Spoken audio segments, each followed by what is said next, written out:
Hi everyone, and welcome to Deep Geek Live. This is my pre-show live stream for episode 5 of the Rings of Power. We have reached the halfway stage, and it's now just the charge to the finish line. And I am delighted to say that my special guest today is Harry from Fellowship of Fans. Do you want to say hi? Hello, and thank you, Robert, for having me on. Hello to all the live viewers, and yes, I am very, very excited to discuss what we might be seeing in the next episode. Excellent. And for those who do not know, what is Fellowship of Fans? We are a community for the Rings of Power who may or may not also, delve in some scoops now and then. So we just discuss the show. You can see us on Twitter, Facebook, YouTube, Instagram. So yeah, that's mainly what we do, and little bit of an emphasis on scoops as well, but nothing too much. Today, I promise, Robert, we're going to rein it all in. I have no clue for the next episode. We're going to be discussing it based off, so no need to worry about any spoilers from me. Absolutely, yeah, and Harry's being slightly humble there. They are the place to go if you're wanting the inside line on spoilers and set leaks and things like that. They've really cornered the market in that, and Harry's been doing a fantastic job. But here, as he said, just as a fan, there's no spoilers. I try and say this at the beginning of all my streams. Book spoilers are absolutely fine. We will happily talk about what happens in the books.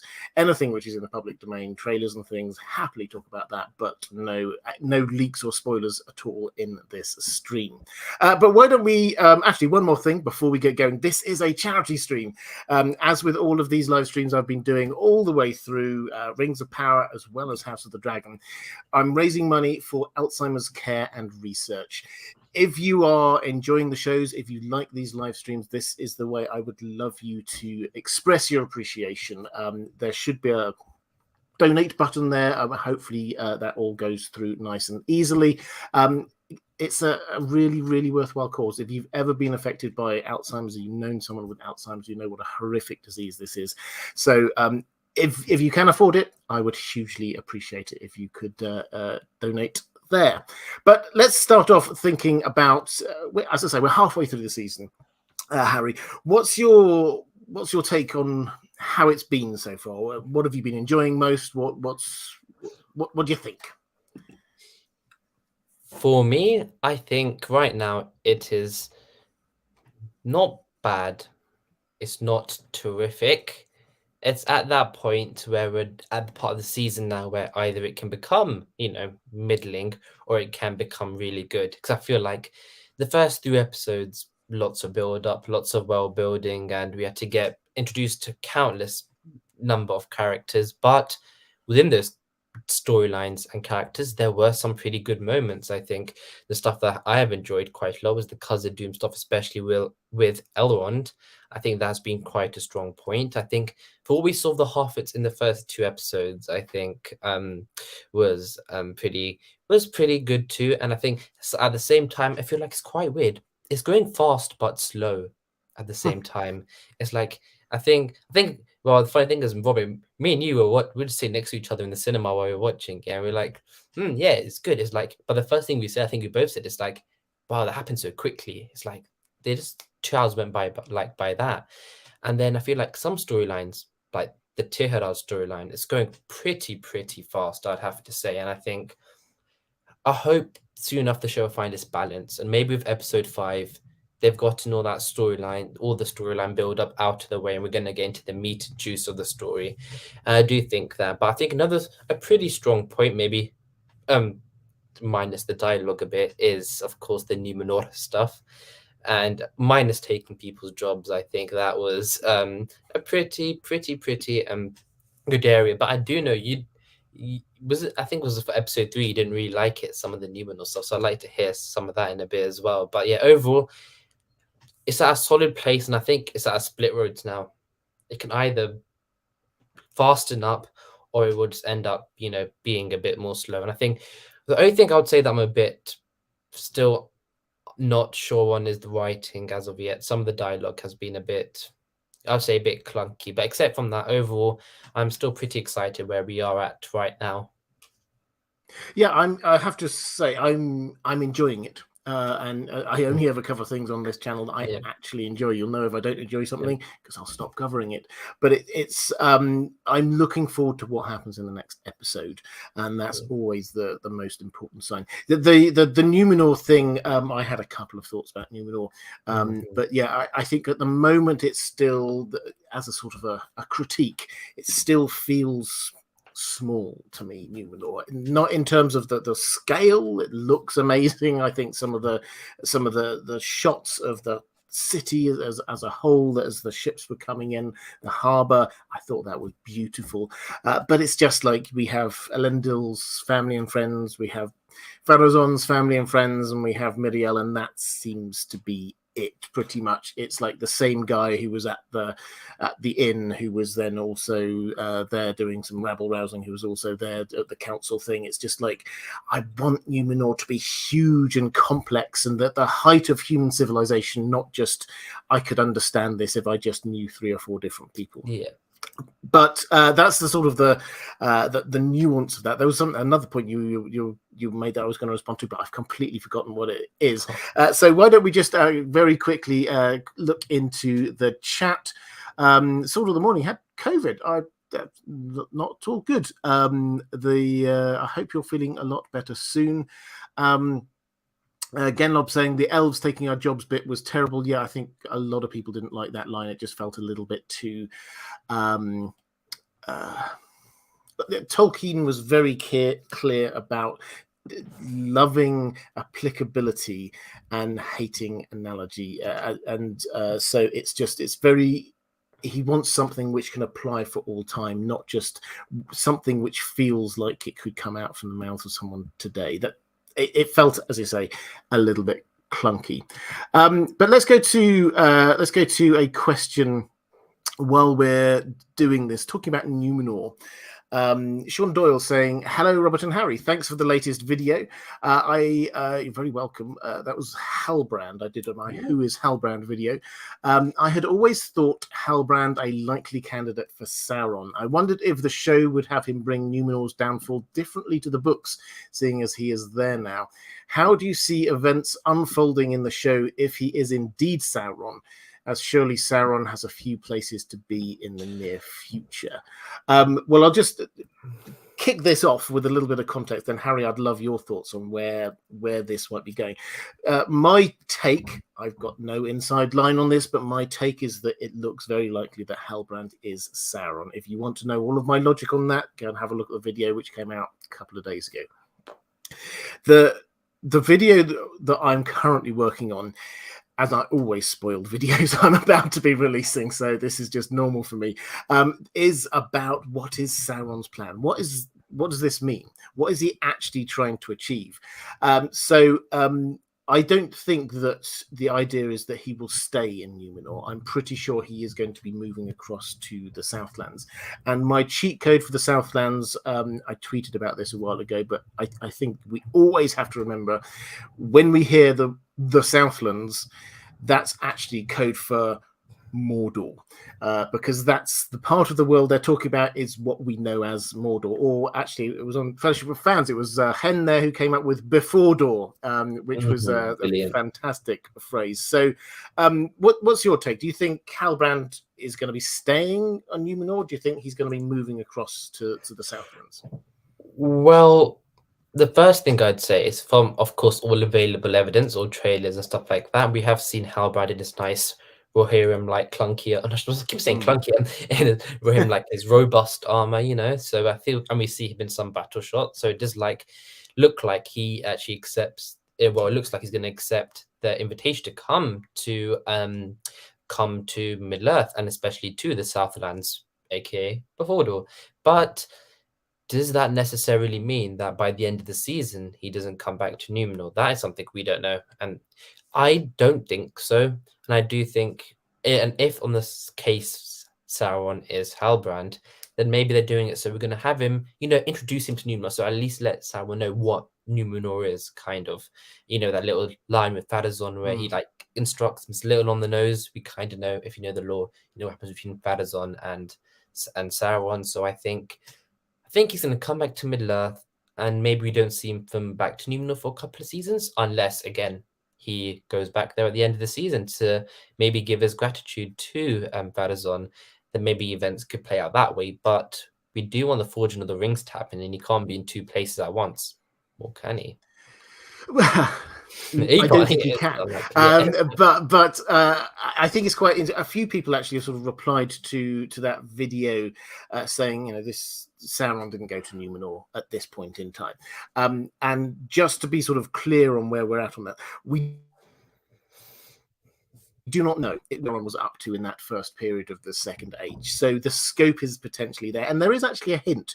If you go to the appendices of The Lord of the Rings, when Sauron starts creating a base in Mordor, creating Barad-dûr, his great fortress, he does that because he has seen the might of Numenor. That's what it says in the appendices to The Lord of the Rings. He has seen the might of Numenor and decides that's a good place to set up his base. So that implies that he must have had some kind of interaction with the Numenorians in some way. So this sort of works for me, this idea that Hellbrand / Sauron is there, gets a feel for what it is, and then sets up his base in Mordor. My sort of meta understanding of the, which is what I'm going to be putting in this video, of the story arc here for, we need to come up with a compound name, the Hellbrand and Sauron, Saubrand, I don't know, something like Hellbrand. that. I think Saubrand sounds the best. Saubrand, okay, we'll go with that. Helron, that sounds like the Large Hadron Collider. I think we'll go with. Anyway, Sauron has to do two things canonically at some point, roughly towards the end of the season, beginning of next. Those two things are setting up base in Mordor and being in contact with Celebrimbor and starting to forge the Rings of Power. So I think what we need to do is think out, well, how could Hellbrand, if Hellbrand is Sauron, how does this take him there? Well, Galadriel's wanting to set him up as king of Mordor. So that's that bit sorted. And then we could see, I still think there's a chance that, we will, at the very end of the season, we see him suddenly appear back in Eregion once Celebrimbor has finished making this massive forge, and it's like, ta-da, here I am again. So I do wonder whether he's going to do this sort of big circular journey and achieve those two things that he does have to achieve in this age. He has to have set up Hope base in Mordor, and he has to be in Eregion for the Forging of the Rings, which we're assuming is a season 2 story. Let's go to Sean Doyle. Actually, another question about Hellbrand and Galadriel. Do you think Galadriel could be playing Hellbrand at all?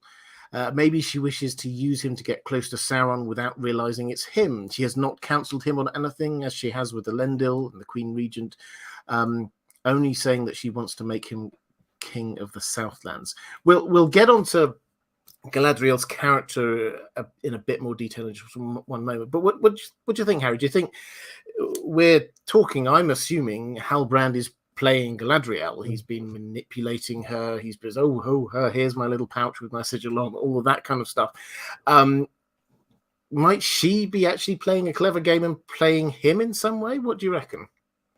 Maybe potentially a third age Galadriel, or even maybe a second age Galadriel could do that, after spending, countless centuries in Meli and the Maya, and, having thousands of years of understanding. But in this show, it seems like this Galadriel is, maybe not the most, seems like doesn't take time to think. I think it's the best way to say it. So I don't think Amazon, or I should say McPain, are trying to go for a way whereby Galadriel is going to find out. I do think it is Hellbrand who is playing Galadriel, because I don't think for her character at the moment, she would be able to do something like that. She seems to be, straight forward driven, commander, leader, wants to kill orcs, wants to avenge her brother. It's really straight minded. I think that's the complexity they're going to try weave into her character throughout the show, throughout season. So I don't think as of yet that her, it could still happen, but I don't think I can see her character pulling that off. You'd be like,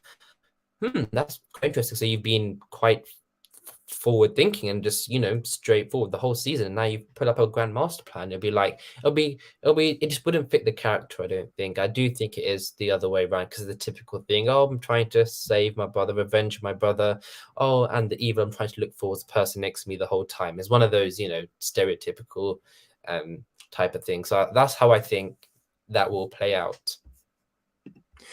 Yeah, so I think I agree with you. I don't think she's playing him. She does seem to be going on instinct and passion a lot. This is what the jumping out from the boat was. That wasn't a well thought through. I think what I'll do now is I'll jump out of this boat and then I will be able to swim with this. No, this was just a spur of the moment decision to do a thing. She gets the hint from Hellbrand. There's orcs in my homeland. Immediately, we need to go there. You need to show me. It's like there's no real. Twice to stab Elendil, another one. Yeah, exactly. Yeah. So there's a lot of rush to it. Yeah, I think that's probably a good way of saying it. Cooperman in the chat saying, or Cooperman saying, "Happy Hobbit Day, everyone! Happy birthday, Bilbo and Frodo." Yes, indeed. For those who do not know, this is Hobbit Day. This is Bilbo and Frodo's birthday, and the. I don't know whether you're involved in this at all, Harry, but a lot of due to the show, not this year, but yeah, a lot of the Tolkien channels have. So a lot of the Tolkien channels have created a playlist of videos for Hobbit Day. I normally do this. I didn't this year because I've been focusing far too much on this and House of the Dragon. But I did tweet out a link to it, so I would highly recommend. There are so many fantastic content creators out there. Do go and check it out. There's some of the, you probably know some of the larger channels. There are also quite a lot of smaller channels there that maybe you haven't discovered before. Please do go and check them out. I'm sure definitely one of the moderators will be able to drop something into the chat. Just having a quick flick through.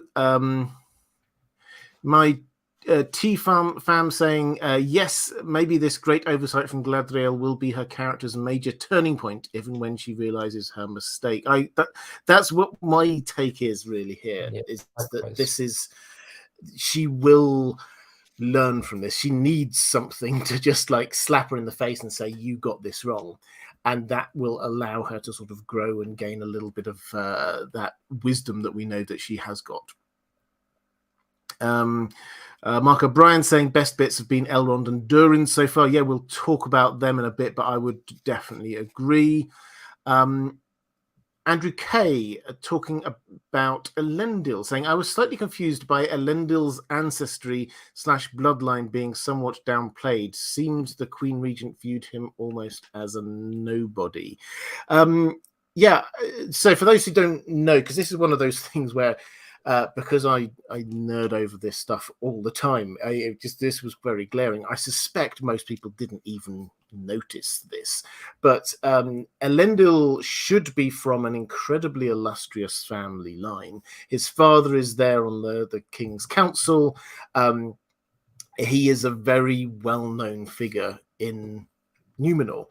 On the show, they shifted this, so actually he is still from a sort of a storied, famous line, but a long way distant. There's no mention of his father, and it's like, who is this guy? So why do you think they made that? That's one of those changes, and this is the things that confuse me sometimes. I don't know why they made that change. A lot of the changes they've made, I understand why. That one I wasn't quite sure. What's your take on why they might have just downgraded him a bit? I am, for one, a bit disappointed that we aren't seeing Amundil at all in the show by the looks of it. We might be seeing Anarion still. Seems like he'd been name dropped a few times, but I'm with you. I'm sure they have a plan. I think there's a reason why, maybe they're trying to do it. The only thing I can think of, with Aragorn, reclaiming his lineage, reclaiming the line. Maybe they're going to try to do the same thing with the Elendil. Maybe they're going to link, the Narsil, which I think, thanks to Mr. Nerd of the Rings with his interview, got it confirmed that that sword is indeed Narsil. So if maybe the only thing I can see is if they do a moment where by reclaiming Narsil, they also like restores his lineage, Lords of Andernai somehow. But I just don't get why, you said earlier about not enough characters in Numenor. Like, it doesn't feel like large enough. Imagine having, Elendil's father added to that as well. it would have been, it would have just added the extra layer of complexity to, the height of the kingdom, or the kingdom of men, highest point. And I think it is something I do also question, and I'm sure they do have an answer. But I would, if I had to give a guess, I would link it potentially to him reclaiming Narsil, which also inadvertently reclaims his lineage, so to speak. So a mirroring of Aragorn in a way. Yeah, so for those who don't know, so Narsil is this famous. This is the sword that was broken that we have that survives all the way through to the Lord of the Rings. This is incredibly important. This is the sword which will get broken by Sauron, and then the shards of it, the hilt shard, cuts the ring from his finger. So this is an important sword, and it's a story. I did a video about Narsil actually a month or two ago. This is an old sword already by this point. It was made by the dwarven smith all the way back in the First Age, passed down generation to generation.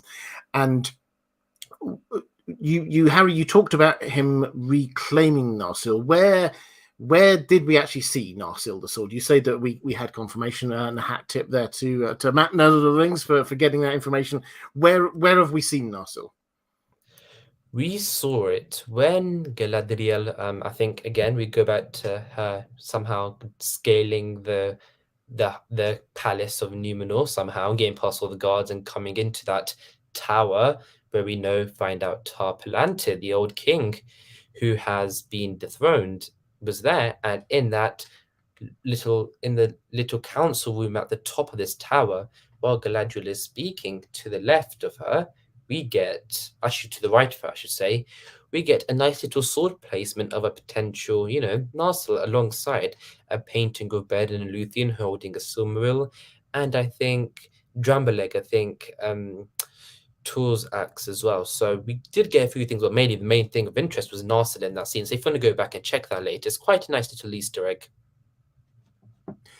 Yeah, absolutely. So they're putting it in there. So this is the shift here seems to be, this wasn't pardon me, this wasn't an heirloom which has come down through Elendil's line and Elendil has it now. This is something, as you say, that he will get. And so they will make this a moment, presumably, when he gets this sword. And then he will be carrying this all the way through right up until the end of season 5, presumably. Mm-hmm. Let's go to talk about... there's a question from Daiwai saying, I've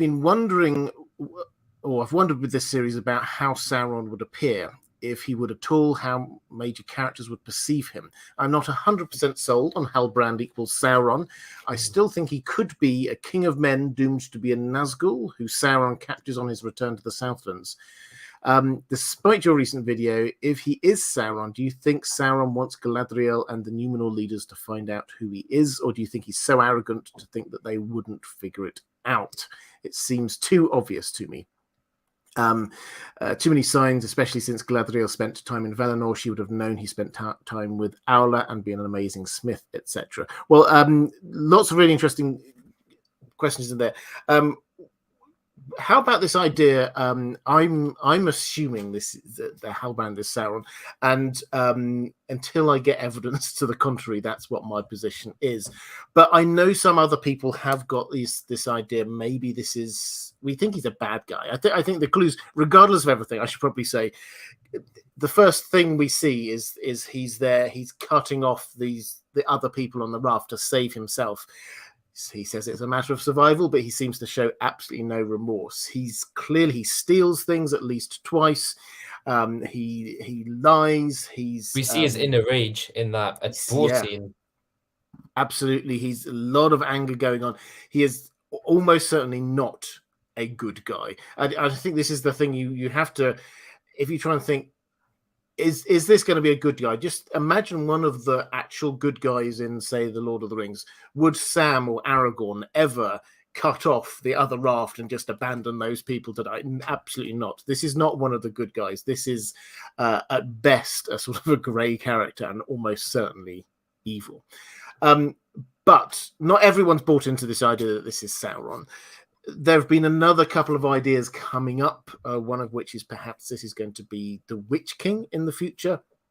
The Nazgul, of course, they will get the rings of power. This is not for a while; they haven't been forged yet. But then Sauron will distribute them, and one of those people will be the person we know as the Witch King of Angmar.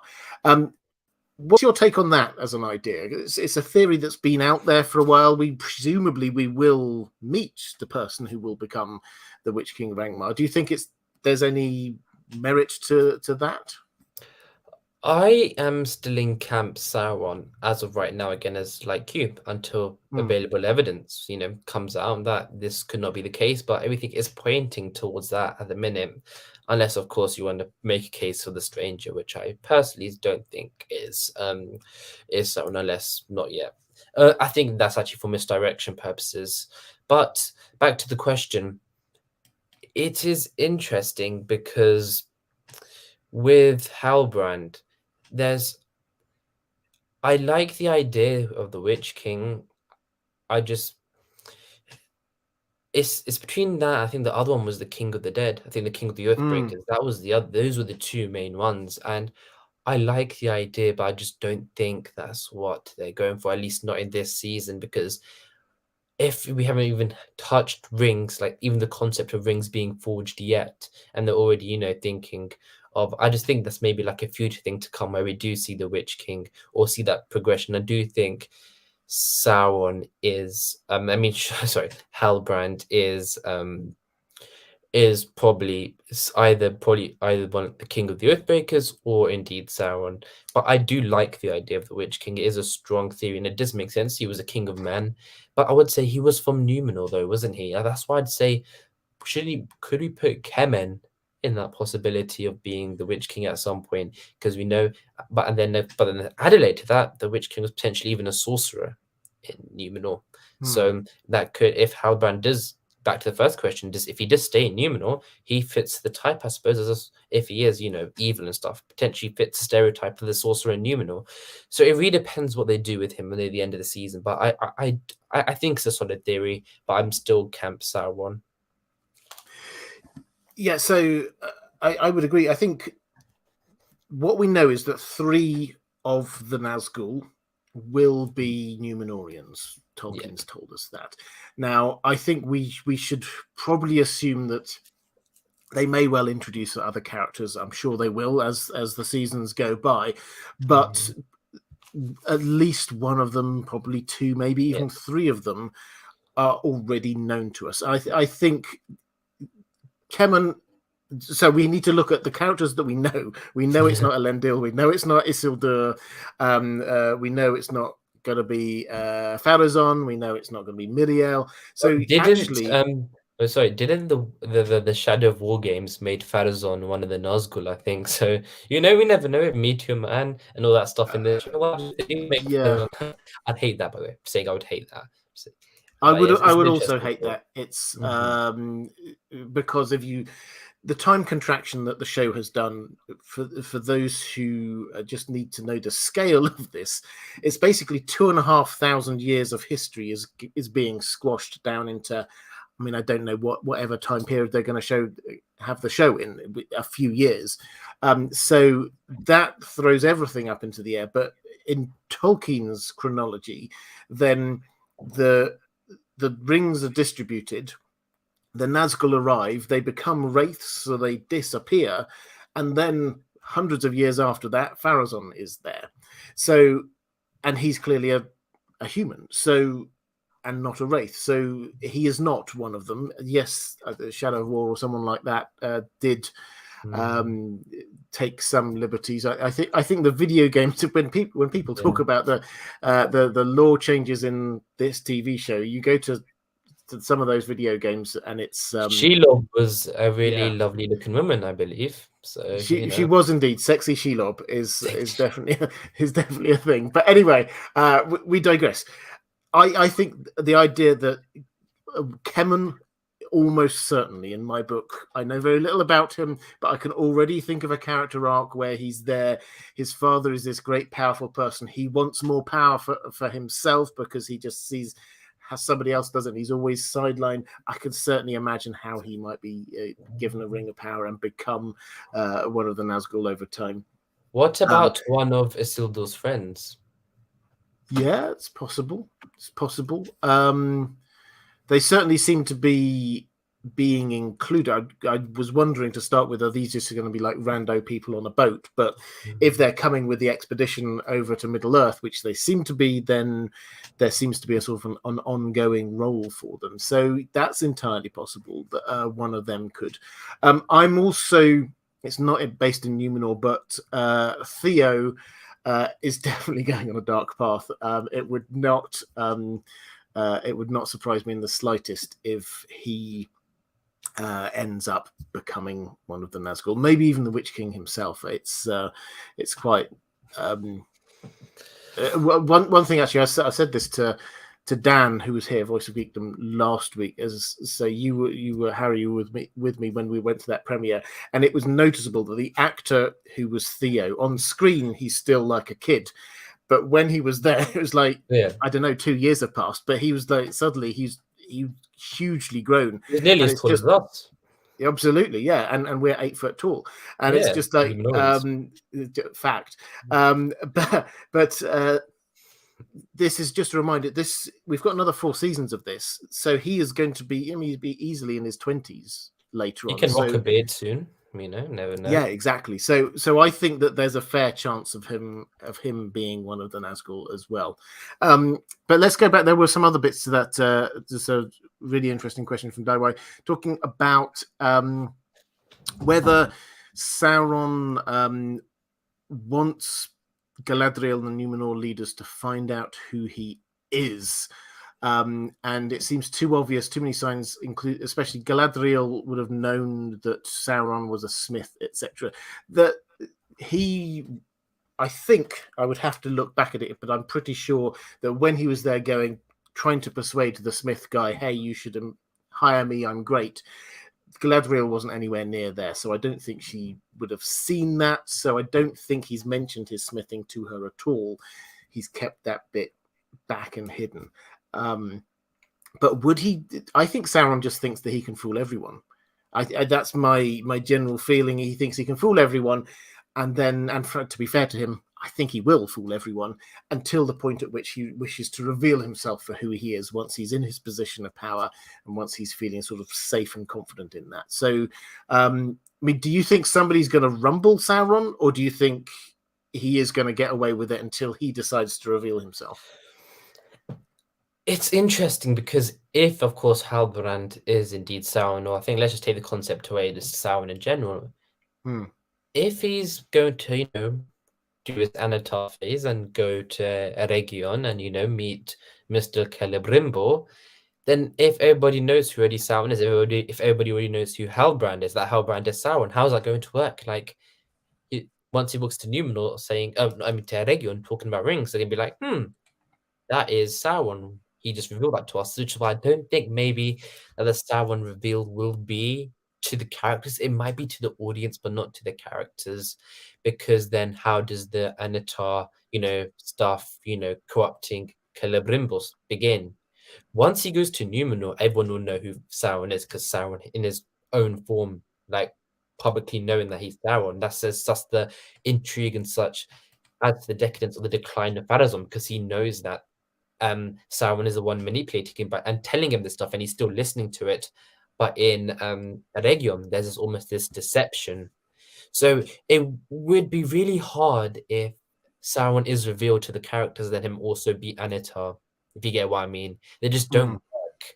And unless what the perfect scenario is either Sauron has been in Eregion the entire time and he's some random character at the end, or we see Hellbrand, good, and then we go to then he walks up to Eregion, and then he gets greeted in nicely, and the rest is history. That would be probably the preferable way, and then he's in his Anatar form, but Hellbrand, if you get what I mean.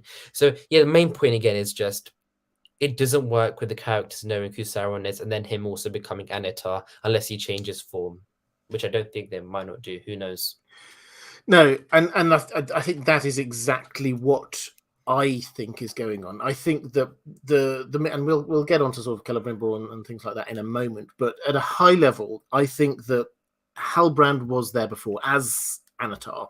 Yeah. And this explains why Celebrimbor is wanting to build that forge, but also the 3-month deadline, because that is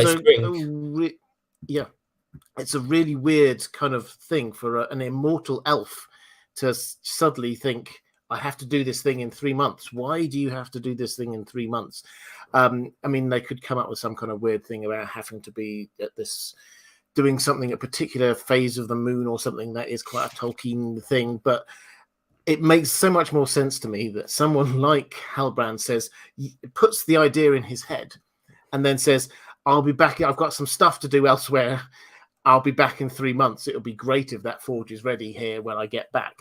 That works for me. And then he heads off west, gets into the boat, works his way all the way around Numenor, down to the Southlands, establishes himself there. And I think it would be a great ending to the season, and whether it's the last shot or what, I don't know. But if we get Celebrimbor there, maybe even with someone like Elrond saying, and finally, my friend has returned after all this time, the person who helped design this.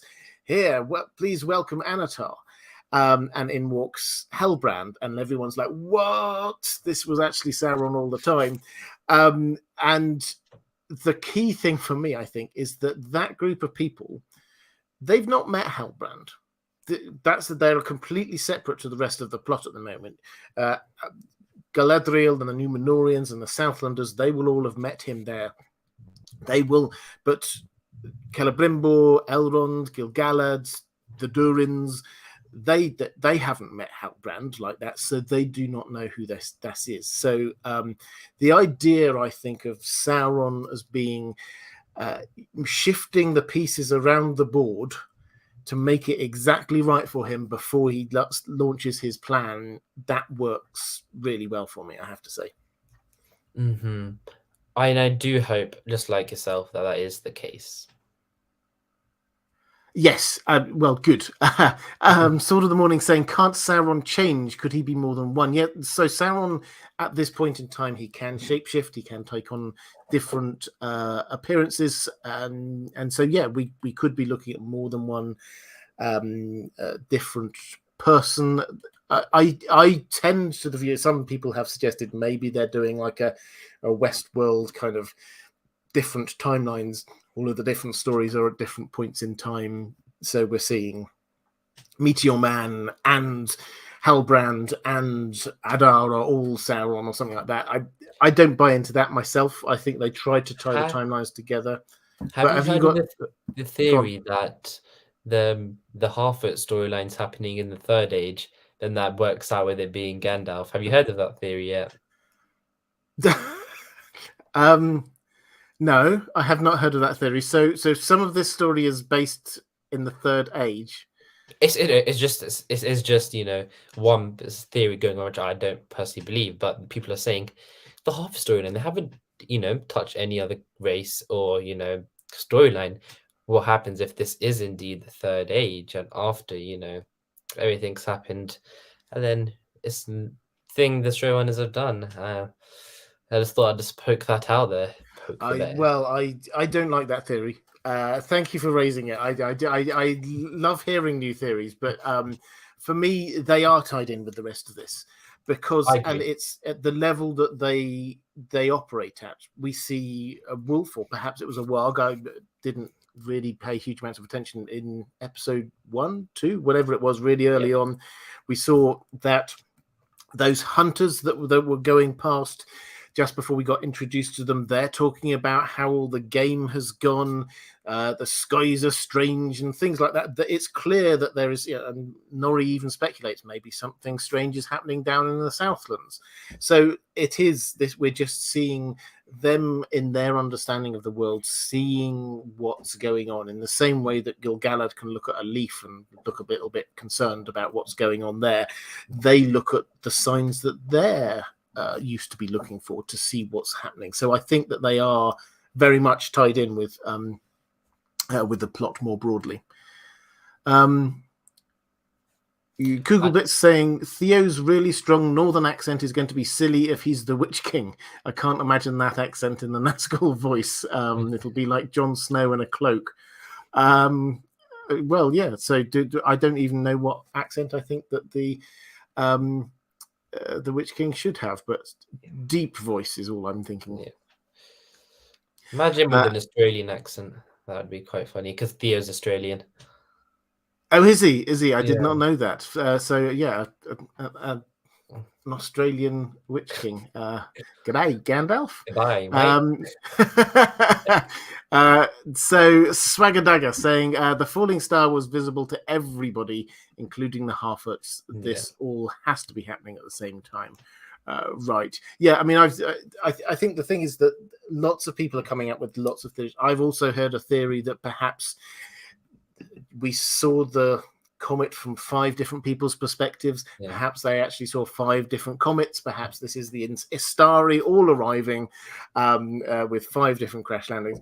I don't particularly like that, but the simplest solution is that this is all happening at one time, and that was just crashing down, and we're seeing it in real. I hope that's not the case, because I've always had my personal headcanon, well, not headcanon, but for this show, is that by the last shot of season 5, the last shot of the whole show is Gandalf coming on a boat to Middle-earth, and that's a nice segue into the rest of the story. I thought that's all I've always thought would be a nice little thing, because the show went to keep on going on about knowing their final shot, and I really hope maybe that's into consideration. But then with him either being Meteor Man or the Stranger, or is might be one of the 5 Istari, I wouldn't like that. So yeah, I agree again that I hope that theory isn't true, and I don't think it is. No, I don't think it is. I mean, just that last shot thing. This is interesting. So my feel is that they will try and tie it in. If not, they're not allowed to properly tie it in, but sort of tie it in with the little bit that we had at the beginning of the Fellowship of the Ring, when you had all of that, the cutback scene to the origin of the Rings of Power. So I think that what we should be left with is Sauron defeated in some way, the ring cut from him. What is the last shot of that going to be? Maybe it's going to be Isildur being shot and the ring falling from his finger and then burying itself in the sand at the bottom of the Anduin River. And maybe that's it. That works for me. I think thematically that works as a sort of an ending of the bracketing of this story. I just don't think the showrunners have it in them. And the reason, I don't mean that in a bad way. I just mean that we were at the London event. We've heard them. They said in an interview they love hope. They love the idea of like how deep and dark can you go until before you can. How dark we go for someone that you love. They love the idea of an underdog. They've said it multiple times. I just don't feel like, even though I want them 100% to do it, I think if the second age isn't this age of glory and amazement. 2 kingdoms fall. 2 massive battles, many deaths, even though Sauron does lose, but doesn't actually technically, because the ring survives. I just feel like they're going to go for that hopeful element. So, but I do still think we will see Isildur's death, even though it is technically in the third age, isn't it? And yeah, that's the only caveat I would add to that. I'm not sure if these showrunners have it in them at the minute. Well, I mean, I think so. Gandalf arrives and the Istari arrive in about the year 1000 of the Third Age, and that's, we're told, because that's when Sauron starts moving again. So having been defeated at the end of the Second Age, then we get 1000 years of relative peace and calm, and then he reestablishes himself as the necromancer down in Dol Guldur in southern Mirkwood. So that's why they arrive at that point in time. So for me, that's the start of the next story, rather than the end of this story. So yeah, I don't know. I think the thing is, if you want something hopeful at the end, then great. Maybe it is just the downfall of Sauron, and they leave it like that, and they assume we all know what happens with the ring afterwards. But I don't know. I just like that idea of the rings disappeared, and that's it, and then we're having to wait for the next story to be happening. Dan Edwards in the chat saying, I've been thinking that Hellbrand is possessed by Sauron, using that pendant as a sigil, which is quite an interesting sort of nuance on this. Because I've been working on the assumption that he actually is Sauron, rather than Sauron is possessing him in some way. That would be a change in how Sauron operates. Possessing people that's not really a Tolkien thing that he does that much. The shape-shifting thing that's very much the way that we have it. So I think it's a nice idea, but my take is that it's Sauron having a different physical appearance is much more likely. To use what available evidence we have at the minute to add, maybe to try, support the, what Dan Edwards is saying. A line comes back to me where Hellbrand, and when Galadriel is confronting him about being, the king of the Southlands, he goes, they talk about the sigil. He says, Nick, he says, oh, I just took this off a dead man. And then there. So maybe if they work it so that dead man was indeed Hellbrand, because he's possessed the body now, he took it from the dead man, which was Hellbrand's corpse, but he's become him now. So that's the only thing at the minute where I could, try and put it together. But I do agree with you that Robert, I don't shapeshifter. He's a shapeshifter. He's a werewolf. He's, whatever. Even could be a vampire, but I don't think, don't think they're going for that route, but could be possible. Who knows? Yeah, and I think that I took it off a dead man. That was one of those lines that just sounds true, as if so this is he actually meant that. And I mean, I think a bit like the spring line. Yeah, so I've got a couple of options. I think option one is he took it from somebody on that boat. We've seen him stealing things, and it's very much he would call them dead men. And it's interesting. On Twitter just a bit ago, I tweeted out, it's noticeable he doesn't wear the pendant thing until he's there, until Galadriel sees it. He's got it. There's one shot of him, and he sort of seems to have it attached down to his belt at one point. But he definitely didn't have it out and on display around his neck when they were all together on that boat, which seems to he's orchestrating things. Yeah. It's like he wants that to happen. He wants Farazon to I think I explained this in the live stream I was in with Philosopher Games. In that scene we saw where they're in the dungeon, he manipulated that entire situation. He spoke Galadriel out of going back to Middle-earth, of just giving up, and instead explained to her, why don't you go to X point, which of course is the tower for Tar Palantir, because he knows that will help her actually try and get back an army to set sail. Then he does it so Farazon knows where Galadriel is going to X point as well, and knows that Miriel will result in her and Miriel interacting. Seems like he wanted that to happen, and he worked that situation. And again, now what you said, I think with the tweet earlier, it seems like he is orchestrating things a bit, and he's letting things happen, and they're happening because he is letting them, sort of thing. So I wouldn't be, and that of course adds to the mischievousness nature of an Anatar type thing. So he's already doing these things early on. Yeah, and if you want a complete tinfoil, I'm trying to tie together lots of different bits of the plot. We've got Theo's dad having gone missing. There's something's going to happen from that, because that's just I mean, and what I don't know yet, but I've had this thought for a while. It's a bit strange, that family. We don't get any specific mention of it, but Bronwyn, everyone seems to happily just follow Bronwyn without much of a thought, as if, of course she could be the person in charge of us all here. Yes, she did chop off the head of that orc, but then when they get there, she's still the person everybody's is looking up to lead. And then we get Theo, who when what's his name, the guy in the village, Wardreg. That's the guy. He seems very happy with the fact that Theo's come and taken this sword hilt from him, which just seems a little bit. Why are you happy that this guy's got it, not you? And added to which, and this is, I'd love a costume person. Well, hopefully at one point, Heidi, costume CEO, will just stumble across it and I can actually ask her.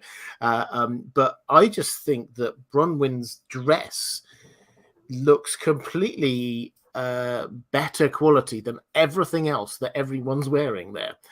It's this beautiful blue dress. Yeah. Everybody else is on these drab greys and browns and things like that. And she's Maybe just... it's because she's a healer, and that's why they get special things. Well, maybe, but maybe actually Theo's dad was the person who was the inheritor of the kingship of the Southlands. Maybe that's what it was. And maybe he disappeared and Sauron killed him, took on the shape of this person and stole his identity. That sigil thing. That, as I say, that's the tinfoil, just me trying to pull everything together. But I think undoubtedly there was some more to be heard about Theo's dad. And so we will have to find out somewhere along the line where that sigil came from. And if Hellbrand is indeed not Sauron's dad, Theo's dad, let's put it in perspective for a second. So he's in the Southlands. So Theo's dad leaves Theo's dad. Okay, leaves Theo and Bronwyn.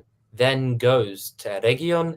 Then sets up, says hi to Celebrimbor, get this done in 3 weeks. Then finds out that Horden village is getting destroyed, and somehow ends up with the ruined villages on that raft.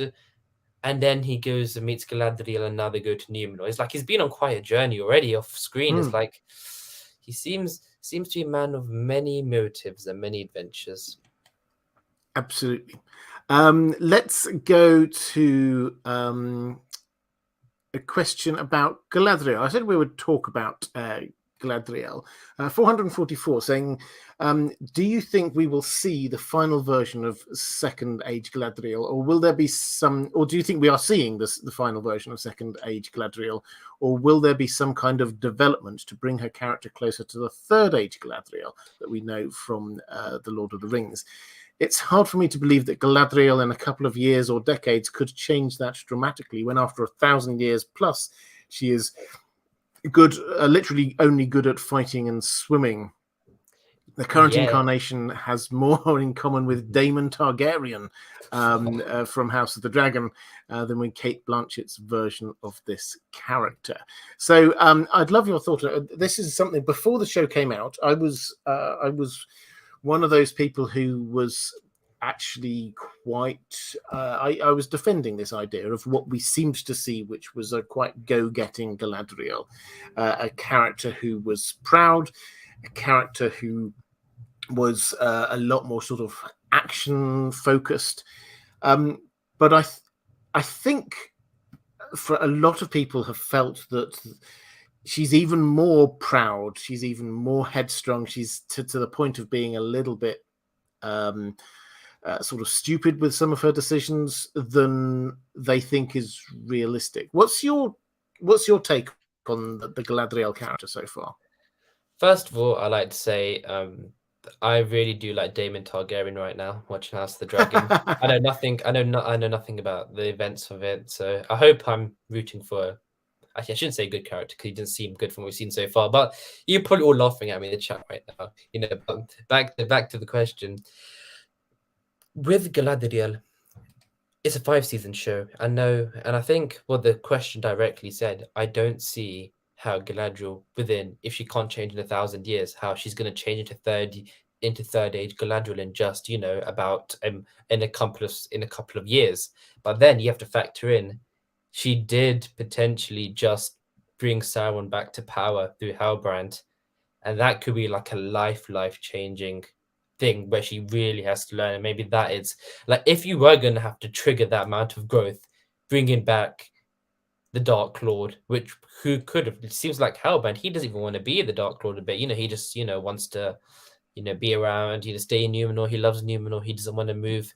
He maybe things I'm thinking of, maybe they're going for almost like a little repenting Sauron, where I don't like it, but I think this is, they might be doing it where Sauron doesn't want to be Sauron anymore. He wants it over. But then Galadriel ignites the fuel for Hellbrand, who's Sauron, to come back in. Imagine that, doing that, and you basically setting up the events and the wars and battles and countless number of deaths and being that stupid, basically. Like, that would change someone as likely even worse. Like, it seems like the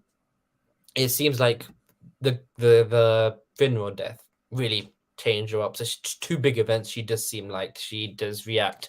But as you said, what I think of Galadriel so far, I'm thinking that in the start of the Second Age, someone, I think I mentioned it earlier, someone who spent many centuries, with Finarfin, with her brothers, went over to Middle-earth, spent countless centuries with Melian the Maya, who's literally the epitome of beauty and knowledge and law in Beleriand at the time, would go into a throne room in a political matter and basically mess up that badly.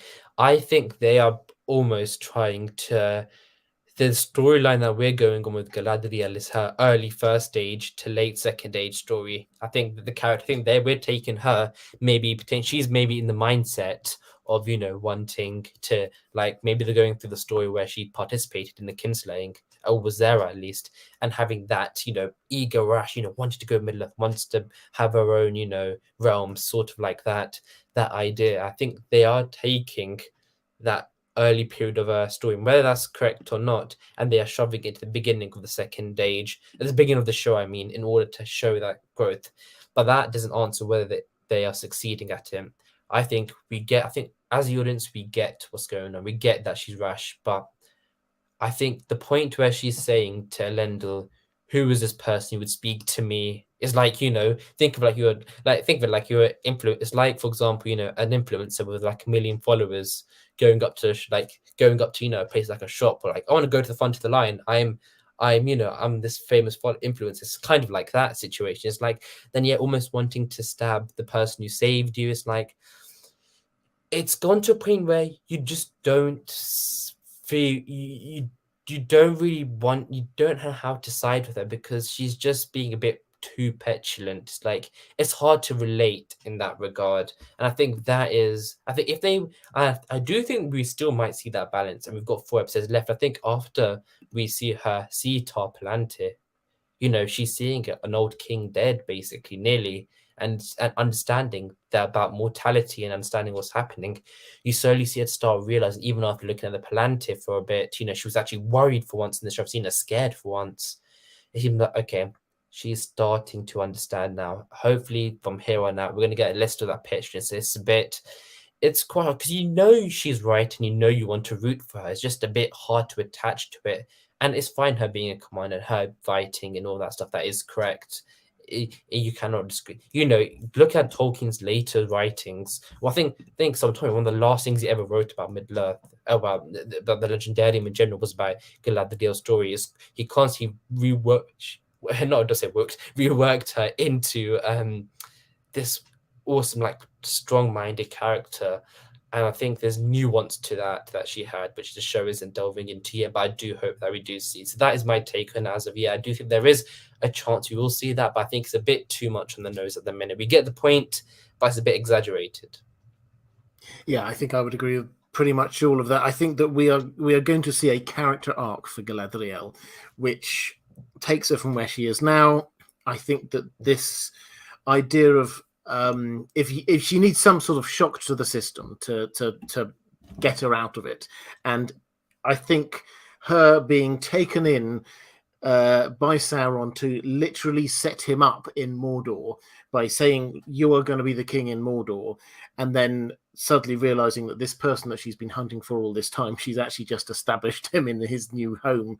That, I think, is the kind of thing which will be the shock to the system she needs. So it might be not just like a over 5 seasons an arc. It might be that there will come a point at the end of season 1 or something along those lines where she realizes what's been going on, and then she has to gain a little bit more humility. Just in terms of sort of in-world, what I think seems to have happened is that we had that sort of introductory bit at the beginning of the first episode. The First Age, broadly speaking, this was 600 and something years in Tolkien's world, and it's got a very long, a lot of the stories that we get in the Silmarillion, a lot of that's focused around the First Age. They seem to have contracted that down into there was just a very, very long and big war. Now, they might expand that out a little bit more. They haven't got, as we know, they haven't got the rights to the Silmarillion, so perhaps they can't show huge amounts about that. But that does mean that we're potentially losing that bit of her First Age story, which is when, as you were talking about, Melian the Maya, she sort of settles down in this place called Doriath, and she learns about how to be ruling in Middle Earth, and she meets a dashing young elf lord who she then falls in love with and marries. And obviously we've not seen Celeborn here. It seems pretty clear there's been no mention of him at all. She's not married to him at this point in time. He will appear later. So that whole story we have for Galadriel in the First Age, I think that whole story is not actually in world in the TV show. That did not happen. We're going to get elements of that happening later. So the growing up, the maturing, that will happen a little bit later on. Right, let's go to, I think we sort of finished with that kind of whole Hellbrand, Galadriel, Numenor part of the world. Let's go down to the Southlands. Now, this is where we think that they're going to be going. We've had the great announcement, Miriel's there saying, I'm going to go, Galadriel's coming as well, who else is coming with us? So the question is, what's it going to be like when they get there, and what they're going to be actually doing? Diego Godoy asked, hi there, hola. Diego, what was the point of the orcs hiding all this time? For Adar to then send Arondir to warn the people about his presence. Do you think he's maybe hoping he may recruit some of them to his side with this warning? What do you think, Harry? What's Adar's game? What's he trying to do here? He just wants him and his people to thrive. That's all he wants. It seems like he wants a place in the world where him and the orcs can live and kind of rule in the sense way. We even heard that thing with I'm no god, not here. And we even learn when they give it to the Tirharad Folksman that he wants to be their ruler. He wants to be in charge. And I think that he wants it to be an almost worship-like level. We've seen the reverence the orcs give to Adar with, even when he stabs that one, that orc's about to die and he still loves him. It's like, I feel like he's trying to create a new world. Yeah. I find Adar one of the most intriguing characters that we've got here, because there's clearly a background and history going on here, and he was, in classic style, he was cut off just before he was about to sort of say a little bit more information about where he was from and things like this. But what seems to have been implied is that Adar was, perhaps even still is, an elf, that he was back in Beleriand in the First Age. He talks about going down the river, presumably the river Sirion, and in the First Age, then lots of people went down that river, trying to escape. Elves went down trying to escape Morgoth. And so there's a fair chance that he actually will have known some of the people who did similar journeys like that. People like Elrond, for example, maybe Gil-galad, or Círdan, who we haven't met yet, but apparently will be here. So those kinds of people may well know who this person is. I mean, what's your take? I think I may have even had a question about who this is. Yeah, so Johnny Sariani or Keriani saying, is Adar an existing character returned like Maglor, or is he one of the original elves Morgoth corrupted to make the orcs therefore a new character? What's your take, Harry? Is this somebody that we're supposed to know who he is, or just a sort of a generic character? I do hope it's not someone we already know from the lore. That would be, like whether it is Maglor, whether I heard people say maybe Aeol the Dark Elf, that's another one. that could potentially he could have been, but I do like the idea of him maybe being one of the elves that I think, to simplify it now, who stayed in Middle Earth and did not take the journey, because the fact that he was in Beleriand and seemed like he was with the river maybe means he wasn't in Valinor. Yeah. So maybe it is maybe one of the elves that remained, and maybe it's a new one we've seen. That's what I'm hoping for. Just a corrupted elf.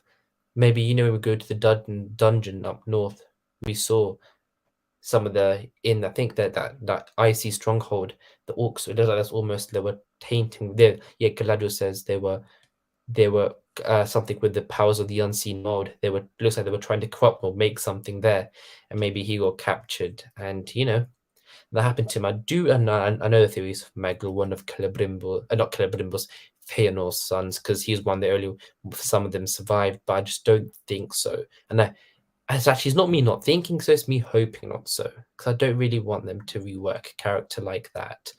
But if it is indeed, and one of the Avadi, maybe one of the elves that stayed in Beleriand, then that would make much more sense, and would also link into the river as well, which could be the river Sidion. Yeah, it would. So there's a lot of possibility. I don't put it past them trying to do something with an old character, a character that we as book fans will know about. There have been lots of names thrown around. There was when I had Dan on last week, he introduced me to a wonderful tinfoil theory that this is Elrond's other brother. I don't know whether you've heard this one at all, but Nope. it's just there's when you saw that wonderful tapestry that Galadriel was looking at, and you had the two Elrond and Elros there was like a character in the background who looked just like, dark, long hair, slightly frowny face, looked very similar to Adar. I don't think it is. I'm pretty sure. I hope that this is just one of these original elves that got corrupted by Morgoth. And he's now, because he's been called father, he's now by the orcs, he has this kind of almost benevolent approach to them. He actually cares about them rather than just sort of like running them into the ground, which does open up for me this possibility that although, yes, he's very obviously a bad guy, he's been leading the orcs to be basically setting up a whole load of slavery going on down there. So he's not a good guy, but he might well be a rival to Sauron, which does make me wonder if we're coming out with this grand overarching theory of why does Hellbrand need an army to be set up as king? Perhaps it's because he's got a rival down there already, and he knows that we've got Adar there, and he needs to get the Galadriel to get this army to come in to take out Adar so that he can be the sole person there, and he make himself king, and he can then rely on the people to be chucking the elves back out because they don't want the elves there at all. Do you think that's possible, that he's a rival to Sauron rather than somebody working for or with Sauron? He seems like he's working on his own. I think that's the main thing we can get away with that. And one of the promo clips for the next episode, there's a line where he says, "You cannot defeat Sauron."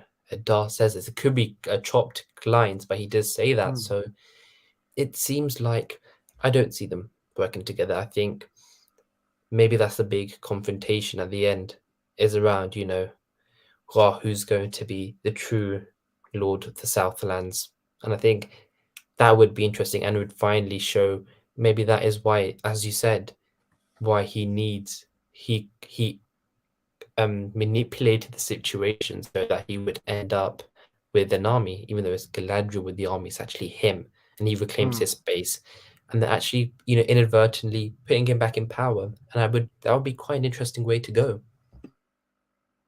Yeah, it would. So, I mean, I think that he could therefore just be like a one-season antagonist who will be creating the Mordor that we know in a certain sense. So he's doing the digging underneath it. He's getting rid of the trees. We've already seen quite a few of these kind of noxious fumes, a start of what we know of as Mordor. But we can have Sauron opposing him in order to get himself set up as the only Lord there. The fact that he's there saying, "I'm not a god, at least not yet," does seem to imply that he's not thinking of himself as working for Sauron. That's not the kind of thing you do if you're thinking that you're going to be somebody's right-hand man. Mm-hmm. Okay, so let's go to slightly elsewhere in the Southlands. Actually, I should probably say, because we're roughly halfway through the stream, this is a charity stream. So if you are enjoying the stream, if you're liking the chat, if you've got some the money to spare, I would love you to donate to Alzheimer's Care and Research. It is an incredibly wonderful cause. So if you can, you should see the button. Even if you're watching this back a little bit later and you're not watching it live, the button should still be there for you to be able to donate. So that's how if you wish to show your appreciation, that's the way that I'm asking you to do it. So we've reached, I think, 3,600. Yeah, you guys have made so much already. Well, I'd say that's really good. Yep. So I'm really pleased. Thank you so much to everyone who has been. I haven't been able to shout out everybody who's been. The chat goes through quite quickly. So apologies if you have donated and I didn't shout you out. But thank you so much. We'll hopefully. I mean, I don't know about targets. If we can get this to 5,000 by the end of the season, I'll be absolutely delighted. So thank you, everyone. And also, just while I think about it, patrons, thank you so much. I hugely appreciate what you do, your support. I cannot do what I do without your support. So thank you. That's why I try and frame these live streams around questions I get from my patrons. If you do want to support this channel, the best way to do it is through Patreon. There's a link down in the description. But let's go. That's just down there. Let's go with the other half of that question from Johnny, asking about the black sword. The black sword of definitely not at all even slightly evil. It's if you could think of all the ways to make this thing look evil. Mm-hmm.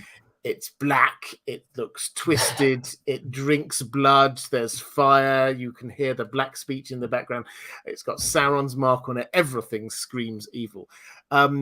Is this Gurthang, asks Johnny, or is this something else? Now, this was a theory I had before the show started. This Gurthang, for those who do not know, is quite a legendary sword in Tolkien's Legendarium. It's a first age sword, and it was black, and it did break, and it also had a character, it had a personality to it, and it clearly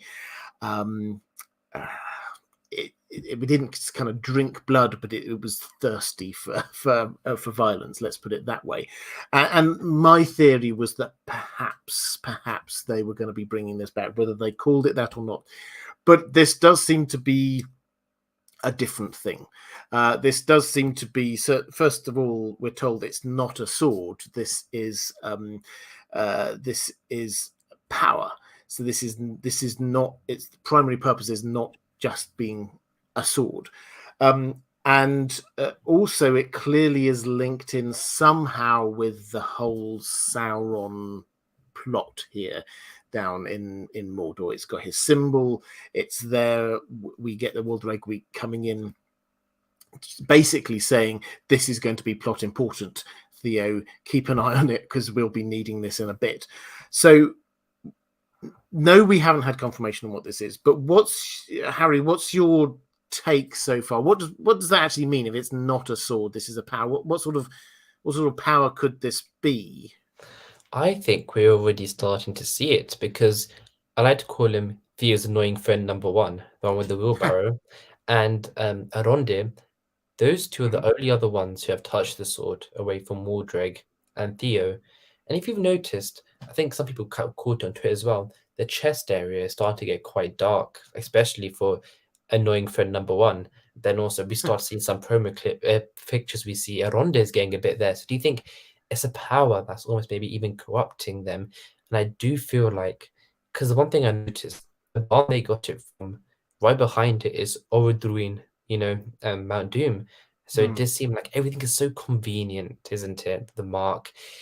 I feel like that it's a power that corrupts. It's a power. Of course, the rings will be doing that as well, but it's like a physical idea. And I really like the idea of people already starting to get that physical, but these physical moments happening to them by only just touching the sword. And I do feel like that might be not a good enough fate for Theo if he's, holding onto the sword all the time. Is it going to slowly corrupt him? We shall see. Yeah, and just going through the chat, a lot of other people are saying, Joseph Tate saying, did you notice that Theo's friend's finger was cut? Now he is looking ill. Yeah, Like exactly. It was really dark. His dark patches around the chest area. Same with Aronde as well. So it looks like that's something that's going to develop throughout the rest of the season. Yeah, so I think clearly there's a sense of corruption somehow to do with this sword. Now, what we have, I think, is a part of the land which is still relatively fertile looking, and yes, clearly bit by bit it's starting to get corrupted, and the orcs are digging underneath it, and then you get lots of dead animals with flies and things like that. But still, this doesn't look like the Mordor we know. Something has to happen. You mentioned Orodruin. This was a throwaway line. It might even have been Bronwyn. It was saying, yeah, all the villages from here to Orodruin are here now. That is the other name for Mount Doom. So they will have called it that so that some people will know who it is, but for most people that this is still going to be a mystery. But she's saying Mount Doom, the mountain over there, is a part of this story. Now, I wonder whether turning this land into Mordor is not just a matter of just very slowly orcs coming and digging things and cutting down trees, whether there's going to be a big event. Now, I think we've talked about this idea before, but Mount Doom, we need the other technical detail that Sauron needs to do at some point is to establish a forge in a volcano in Mount Doom. So this has to turn into an active volcano in some way. Mm-hmm. And what do you do with that? Well, you need some sort of power. I also wonder, at the risk of sort of moving over to something I want to talk about in a moment, but if we go with the working hypothesis that the stranger Meteor Man is a Balrog, or if not a Balrog, then he's something to do with fire thematically. That much is very clear. Fire comes up everywhere. Fiery comet, the piece of paper he's reading comes on fire. The fireflies. The man he's talking. The only words he says that is not repeating back what Nuri said to him is fire. There's a fire theme here with this character. You connect him and this sword. Somehow I wonder whether they're going to make Mount Doom erupt, something along those lines, and a one-off hit to create Mordor at the end of the season. What's your take on that? We've spoken about this before, and I think maybe an eruption or something is going to happen at some point, and I am on the side that we are looking towards that potentially happening, because what signifies the return more than a massive explosion of something? Like, it's just poetic, isn't it? We need something, and so whether it's that or something else, we need something that turns this land that we've got there, which still looks most of it quite nice, into Mordor, and that I think has to happen at the end of season 1, or possibly at the beginning of season 2. But an event is happening, and there is a reason why I think and I keep on asking people in the chat to confirm this, because it's one of those things that I think it looks to me as if the Harfoots and the Stranger are heading south. They're heading towards the Southlands plot. That seems to be when we got that shot of them walking, doing the thing, pulling all their carts. It looked to me like they're heading towards those mountains. It looks as if the sun was in the right direction for them to be heading south. So that's my instinct, and they will interact with the Southlands plot. Yes, and I think that removes the theory of them being in the Third Age as well, I guess. That I guess so, yeah. So yeah, and I think that they'll link up. I mean, the Grove is still an interesting one, but we'll come back onto that one in just one moment. So exactly what the Grove is. Although actually, why don't we come onto that? With the Grove, do you have a theory on what the Grove is? This is where they're going to. They say they're going to the Grove. Some people have said this might be the Entwives. So do you think that's possible, that the Harfoots are going to where the Entwives are? That is very possible, because we did in fact see them.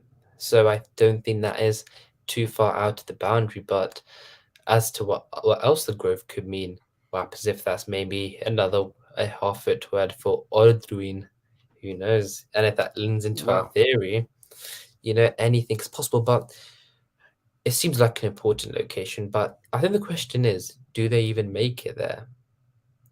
What happens if they have some wolves on their tail and a meteor man that's driving them towards? That's what I'm quite interested in. Or maybe, we know they don't like leaving people behind. So maybe not all of them, let's say, make it there. Yeah, so that's interesting, because one of the questions. So Callie Summers, welcome to Patreon, Callie. By the way, I think I saw you in the chat as well. So hi. Could one of the Harfoot seasonal homes be Keled Zaram? Maybe some of them get caught by dwarves, and the Stranger hulks out to save them, becoming Durin's bane. So this is, for those who don't know it, this is effectively the Mirrormere, which you may have heard of. And this was something I vaguely speculated on before. Oh, Harry seems to have disappeared for a moment. Hopefully he will. So give me 10 seconds. 10 seconds. Okay, no worries. So this is one of the places that we read about just outside Moria, on the east of Moria. You get this lake which reflects the stars in it. And I had speculated, pardon me, I've no idea whether this is pure tinfoil, but it kind of works for me. The idea, if we've got this kind of star map, how do you actually go to where the stars are like that? Unless this is where you see the reflection of the stars. They look different in a reflection. And in the Mirrormere, we know that they reflect the stars. And so that kind of works for me. But as I say, they didn't seem to be heading down in that direction. They seem to be heading south. So the idea that maybe some of them head off in a different direction, I like it. It does kind of work for me. If we are saying that the Stranger is a Balrog, then, and the question is this the same Balrog that we know about from the Lord of the Rings, Durin's Bane, the one who's there and underneath Moria?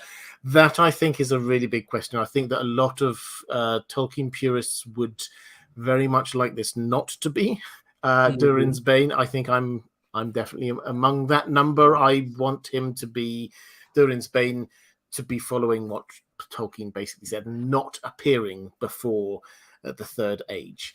I mean, it looks like you were sort of agreeing with me there. Is that you don't want this to be Durin's Bane? I don't want it to be Durin's Bane, and I think it just it demobilizes the whole Third Age story that we have to the lead up to what happens in Moria when it becomes it's known as Moria later on. And I think, but the bit that wonders for me is that when we were getting some promo for the show, I think Entertainment Weekly, they said, who I'm guessing they get screened or something, said, quote, before the Balrog enters Moria.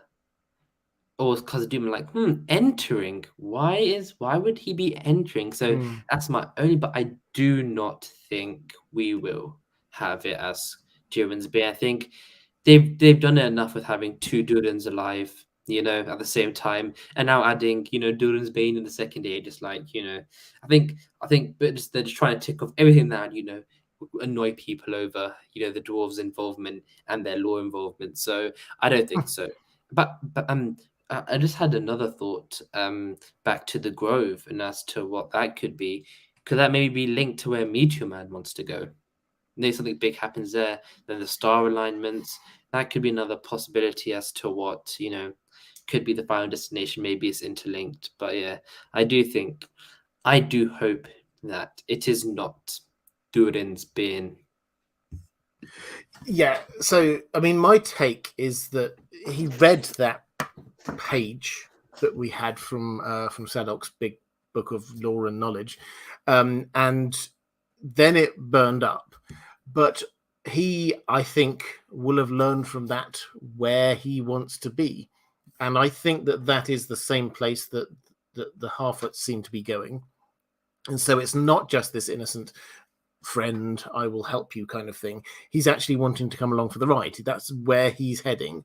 And so, I mean, I like this idea that the Grove is where the Entwives are. Tolkien speculated on this, that they were in this sort of garden area just outside what we now think of as Mordor, and when in one of the wars that Sauron gets involved in the Second Age, he sort of does this scorched earth policy as he's retreating back towards Mordor, and Tolkien speculates in that wonderful way he does. I was like, this is your world, Tolkien, you can actually decide if something's true. But he sort of speculated, well, maybe what happened was that's when the Entwives were all killed by Sauron at this moment in time. So I think, I mean, if I were being a showrunner, I would not be able to resist having the Entwives in there because they're so sort of legendary in this time. And so introduce them before you're going to kill them off. So this would be a good way of doing it, I think. That's a nice way to put it. Introduce them before you're going to get killed off eventually. But I do like the idea of it. That would probably be my new top pick as to where the Grove is. And of course, name-wise, you don't know how you can link Entwives to Grove, but it would be nice because, of course, in the Lord of the Rings, it'd be quite poetic in a sense. The last people who really knew where the Entwives were, the ancestors of the hobbits, the Harfoots. Well, not should say ancestors like the same, just a different type of hobbit, but that same species did find, and it'd be, it'd add to that Treebeard and Merry and Pippin moment even more. And imagine if we do end up getting a Treebeard cameo somehow. But I would actually like. I'm not sure if you saw this, Robert. It was the promo. It was like a little advert to watch the Rings of Power, and they had this is before like marketing began, and they had that internet for the Lord. That it was. I really liked it, and I do hope we get the Ents on screen. There we go. I don't know why I'm struggling with that, but it would be poetic, is all I'd like to say. So yeah, I submit myself to that theory. Excellent. I think just one other. This might be a nothing thing, but it just makes you think.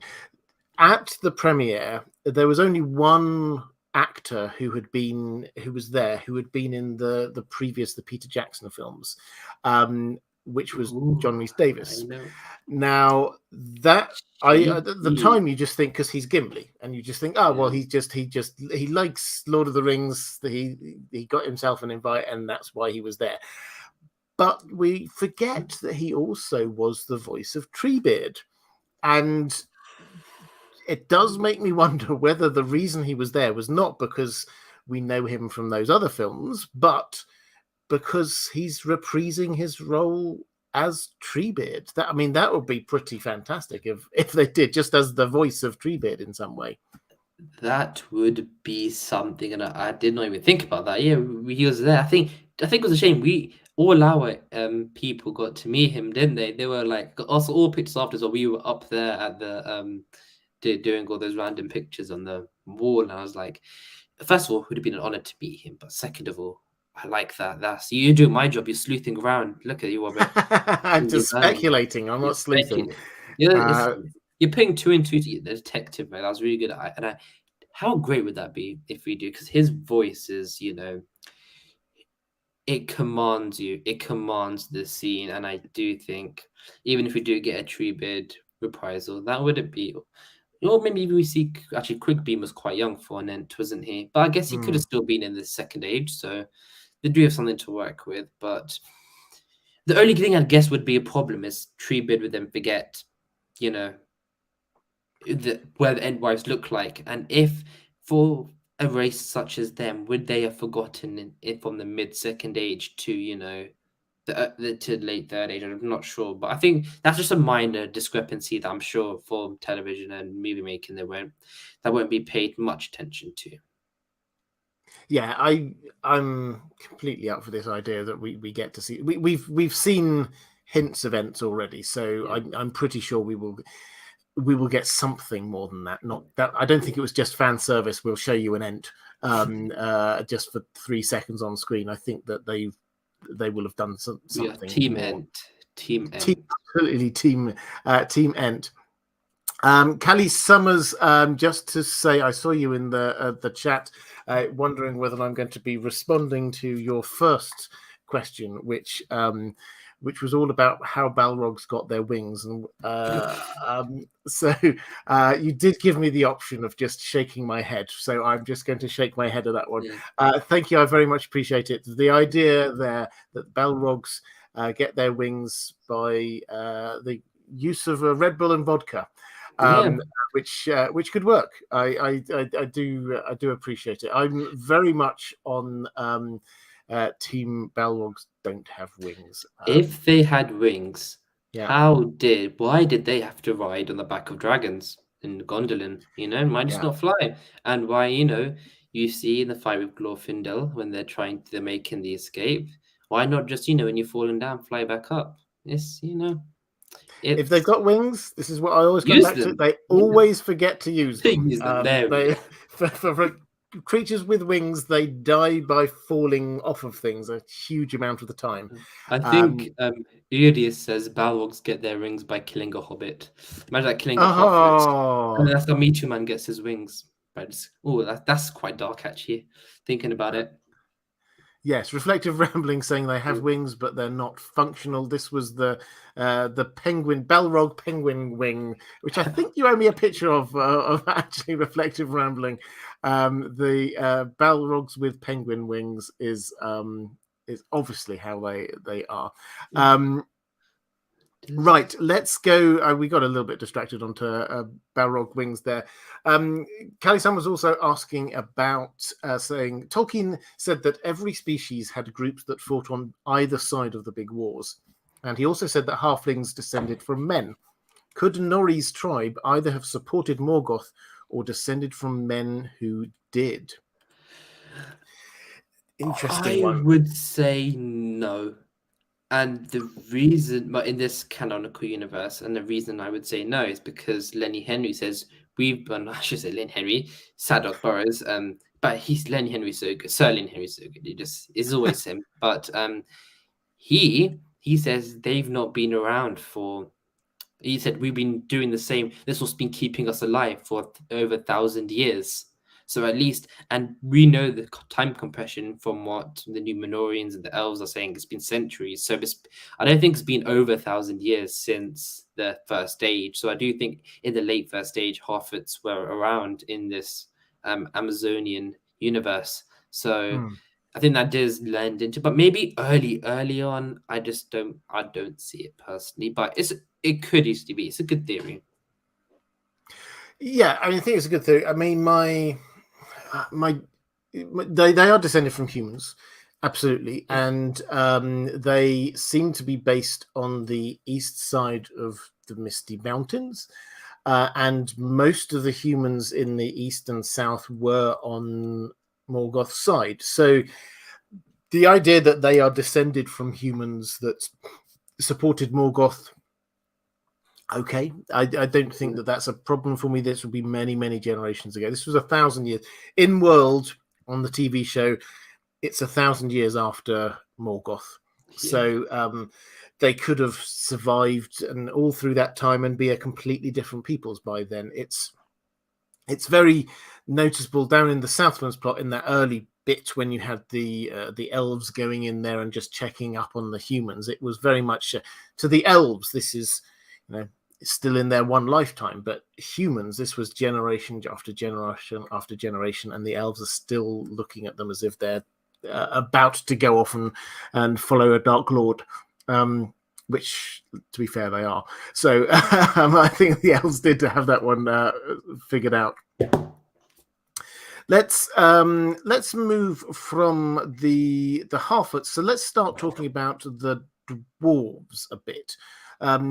So we George R.R. Tolkien says, my question was one about dwarves. I was on the verge of tears listening to Disa sing to the mountain. It was so beautiful. Has singing to the mountains always been a tradition, or was it created for the show like rock smashing competitions? Well, I'm happy for you to contradict me on this one, Harry. I don't think although Tolkien does have this sort of like half thought out idea of the dwarf religion and life being so firmly embedded in mountains, and clearly they've got a very good tradition of singing. The idea that you would have somebody who was singing to the mountain in order to try and make the mountain do a thing for you, that was new for the TV show. And they've done a few new things for the TV show. The rock smashing competition was another one. What's your, and obviously with the Durins, which we'll talk about in a moment, but what's your overall take on what they've done with the dwarves? Despite the lore discrepancies, it's been a strong point for me. We're seeing this dwarven culture. We're seeing them, hustle and bustle.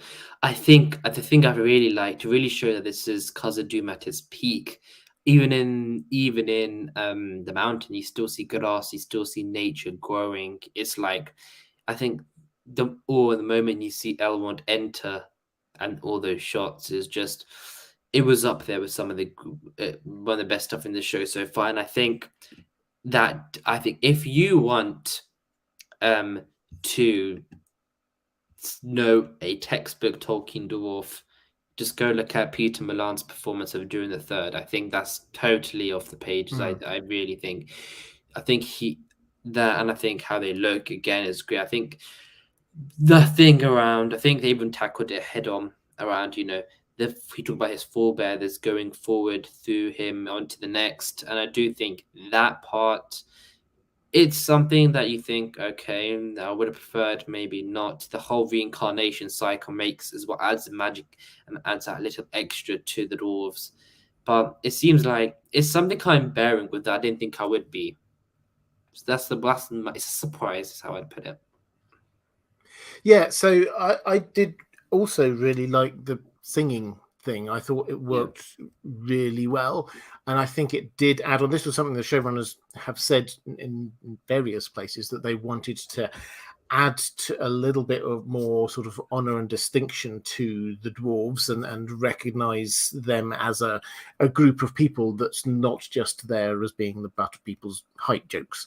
So I think that has definitely done it. I've got this kind of like wandering with the dwarves because I could nitpick about lots of things. I don't like the Durins. For those who do not know, this is a central part of the Durin's folk identity, is that there is a reincarnation of their first leader, effectively Durin. He's reincarnated 6 times, so to become Durin the second, Durin the third, and so on. And on the show, we've got 2 Durins here, father and son, so that just simply does not work, and I don't see a reason for it yet. We've been sort of assured that there is a reason for this, but I can't. At the moment, it seems a change for no purpose. I didn't like the rock smashing competition. I didn't like they made up this Elrond coming late and then having this grumpy welcome that seemed just so that they could create a little bit of tension, and let's do it by making the dwarves look quite petty. There's a lot of things about this that I dislike, but if you had to say, where is the heart of Tolkien in this? Where is the love? Where is the hope? Where is the friendship? It's here. This is the bit that, when we get that scene with Disa and Durin and Elrond, and they're there in their warm family home, and it's just this feels right. That for me, that's when it's good, and the relationship between Elrond and Durin works really well. And as you say, Durin Senior, fantastic. That is what, for me, that is a dwarf. I think the picture right behind you, I think, shows why, it works so well. I think this show's got so much going, so much happening. You've got, everything's action heavy. Not action heavy, but like you've got, what's happening in Tehran, everything's getting destroyed. We go to Numenor, Galadriel and the Numenorians, when Fight of Gods having to, the plot's going so quickly, the half-elves are getting away. But here is a place where I think the writing helps the dwarves even further, and even Elrond in this instance. You just stop for a minute, relax.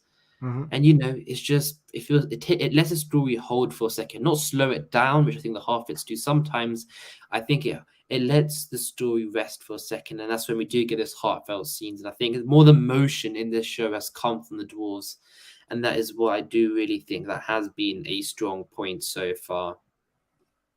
Oh, it has definitely, and some great comments in the chat. Michael Kelly saying singing is a big part of Tolkien's writings, so singing to the mountain was a good inclusion for the dwarves. Yeah, I agree with that absolutely. This is central to creation. Is the song, so this would work. This absolutely works, and it fits really well. So I think that was a fantastic thing. Also, Urias Tosh saying different canon, Robert. Just accept it's a different canon, and it's a lot easier to enjoy. Yeah, so this is something. Accept it, Robert. Come on. This is something that is quite interesting in terms of the other half of what I'm covering at the moment, when we get George R.R. Martin, because George R.R. Martin, with House of the Dragon, the Friends of the Channel History of Westeros interviewed him a month or so ago, and he was very clear that in his mind, and he said this before, but he was very clear, there are two canons. There's his book canon and there's show canon. And he thought that he had a role with show canon to try and keep it as close to the books as possible, make sure that all the different shows kept as close to each other as possible. But there were two different things. And he was so relaxed about this. And it obviously helps having the writer still alive who can opine on this. But this, I think, is a good way to go with this, is that we just have to say, okay, yes, this is different canon. This is a slightly different world. It's different to Tolkien, to what Tolkien put down as legendarium. So two canons, I think, it's a good way to view it. I think even with canon with Tolkien, I'm sure people in chat will come back with different answers, but with Tolkien, how do you even define canon with his works? There's no set way, and I think it's so, of course, you get, I think, how you say it's the law. I think it's either with Tolkien, everything is canon or nothing is canon, I think, because it's always redeveloping, always changing stories. Who's Gil-galad's actual father, this and that, or all these different things where you just think, I understand, with the different canons, it just makes sense. But even within Tolkien himself, there's so many different avenues he went through. But that doesn't mean you can, be like, then you want what you want in the show. I think by what's happening at House of the Dragon, unless you guys know better than me, they're complementing the canon. I feel like that is an important route that show needs to take when doing an adaptation, and whether they are complementing it now, we shall see. And I think episode 5 is going to, maybe test ourselves as to whether how much complimenting we can take. It was always in me, Robert. I'm sorry, mate. It's always in me. You tease. I've always got it in me. I've always got it. I can never. Well, we're just over 5 hours away from finding out. But so we might be challenged. I think one of the other things you touched on just a moment ago there, it's really always worth pointing out, is that some people with Tolkien's work, they view it as being, this is clear. We've got canon. There's a line drawn around the Yeah. outside of it, and that is exactly what it is. That's not what Tolkien had. He just created all the way through his life, and some of the stuff that he created at the end contradicted the stuff that he did at the beginning or in the middle. He did changes to the Hobbit after he started writing the Lord of the Rings. He went back and made a few changes to the Hobbit. You talked about that Galadriel essay, which was one of the very last things he wrote. That completely shifted our perspective on who Galadriel is. And is that right? Is that canon? Or is what we have written down in the Lord of the Rings canon? What about the Silmarillion? That is Christopher Tolkien taking what various things that his father wrote and turning them into a book. But he is very clear that, you know, this is not just my father wrote this and I've just like put quote marks around it. He properly edited this from random scraps of paper, a sort of a nearly finished story here, something on the back of an envelope. If you go read through Christopher Tolkien's like editorial notes on a lot of these things, it's like, and my father here rubbed this out, and I think I can still just about make out what it was. And just like, and even then, he made some mistakes in the original published Yeah. Silmarillion. I think one of them being around, you know, where who was Gil-galad's father and how that's centered. And I think it's one of the things I like about Tolkien's work. It adds to the, you know, I know it's weird saying, you know, having so many contradicting accounts, how can that be good? It's like, it's the fact that it just adds to them. That I think I just talked about it at the start of Numenor. It doesn't make it feel small. It feels like so many things can happen in this world, so many different things in so many different places. And I think that it really adds to that essence of a massive legendarium. That's one of the things I do like about it. Yeah, so I think the short version of this is that Tolkien has a legendarium.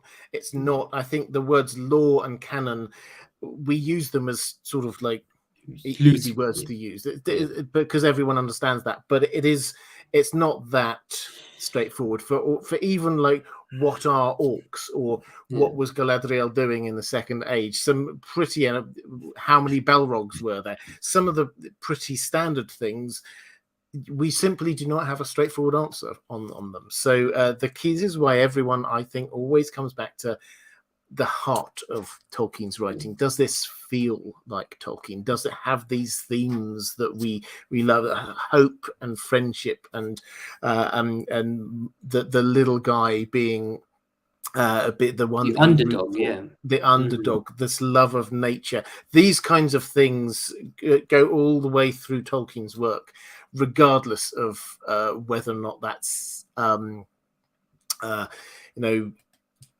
Tolkien sort of he wrote about it at the end of his life or at the beginning of his life. Right, so Caius Ballerina, welcome to the Members Club. I just seen that in the chat.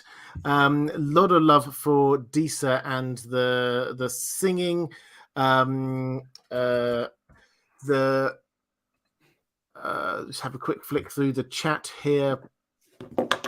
Dogberry99 saying Galadriel was, in my opinion, a fascinating depiction of PTSD in a fantasy setting in the earlier episodes, but it's kind of lost that feeling as the show has progressed. I kind of I've always viewed what happens in the Silmarillion in the First Age with Galadriel. I've always viewed this as very much that it's just her taking a breath. Some horrific things happen to Galadriel.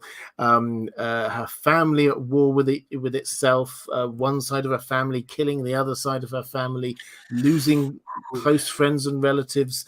And it's almost as if when she does stop in Doriath and spend time with Melian, it's almost as if she's just like, and she doesn't want to talk about what happened. And it's almost as if she's just having to take a deep breath. And there's some kind of PTSD is probably the wrong way of saying it. You don't want to tell the king that your family killed his brother either. Maybe that's not the best idea either. I think that again it adds to it being you're going to be you're under the rule of Thingol. you're in his halls. You know, it's interesting that same character going to the halls of the Numenorians, the throne room, and acting like that. It just doesn't add up. I think is the way I look at it, and the reason that results in them pushing her story back and maybe having that learning curve not happen yet. And instead of having Melly in the Mire, they have Salbrand. Yes, Selbrand, get it trending. So she was definite some sort of drive that is there that she needs to have this moment, and maybe when we do get Celeborn arriving, we are going to get a little bit of that deep breath and okay, let's recenter myself. What am I here for? The other thing I should consider that when we're talking about Galadriel, the big thing that they have done is shift in terms of character. They've shifted her prime drive from what it was, as far as we can tell, this idea of wanting to rule lands on her own. That was what seems to be driving her in the Legendarium. Here, this is I must get revenge on Sauron. Motives. I must kill. Yeah, exactly. So the prime driver of Galadriel has shifted, and I think that does change the way the character is being portrayed. Let's go to. Is there anything else on sort of the dwarves or Celebrimbor? I don't think I had any specific questions about Celebrimbor, but did you have? Is there anything you wanted to particularly add on either of those things, Harry? He's acting a bit strange. That's all I have to say. Some of the scene, he's acting like a bit like he's he's off the edge a bit. Something's happening there. And I think relating back to our theory of, if, the thing being made by spring, maybe what happens if he doesn't meet the deadline, something like that. But even in that discussion, in that scene with Elrond, it does quite seem like in episode 4, was it? Yeah, I believe 4. That is when it does really, really start. You seem like something's happening. And I think we haven't seen too much of him anyways. There's not much we can really say beyond that. But from what we have seen of him, something is going on behind the scenes, and I think that's all we have to. Yeah, I think so. That scene you're talking about, when he's there and he's talking about, I met your father, and he said at some point, my life would be in. He said, yeah, your life will be in my son's hands. That. First of all, that's a new made up thing for the show. So keep an eye on that. That's definitely something's going to be happening there.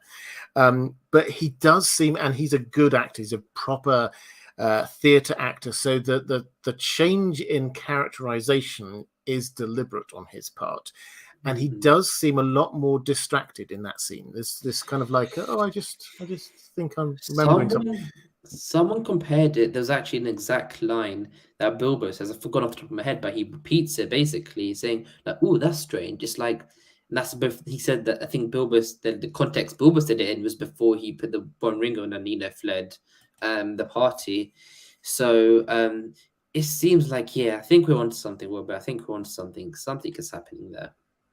Well, okay, I've got a tinfoil theory off the top of my head here. Let's go. So what we know is that the Rings of Power were not the first rings to be forged there by Celebrimbor and co.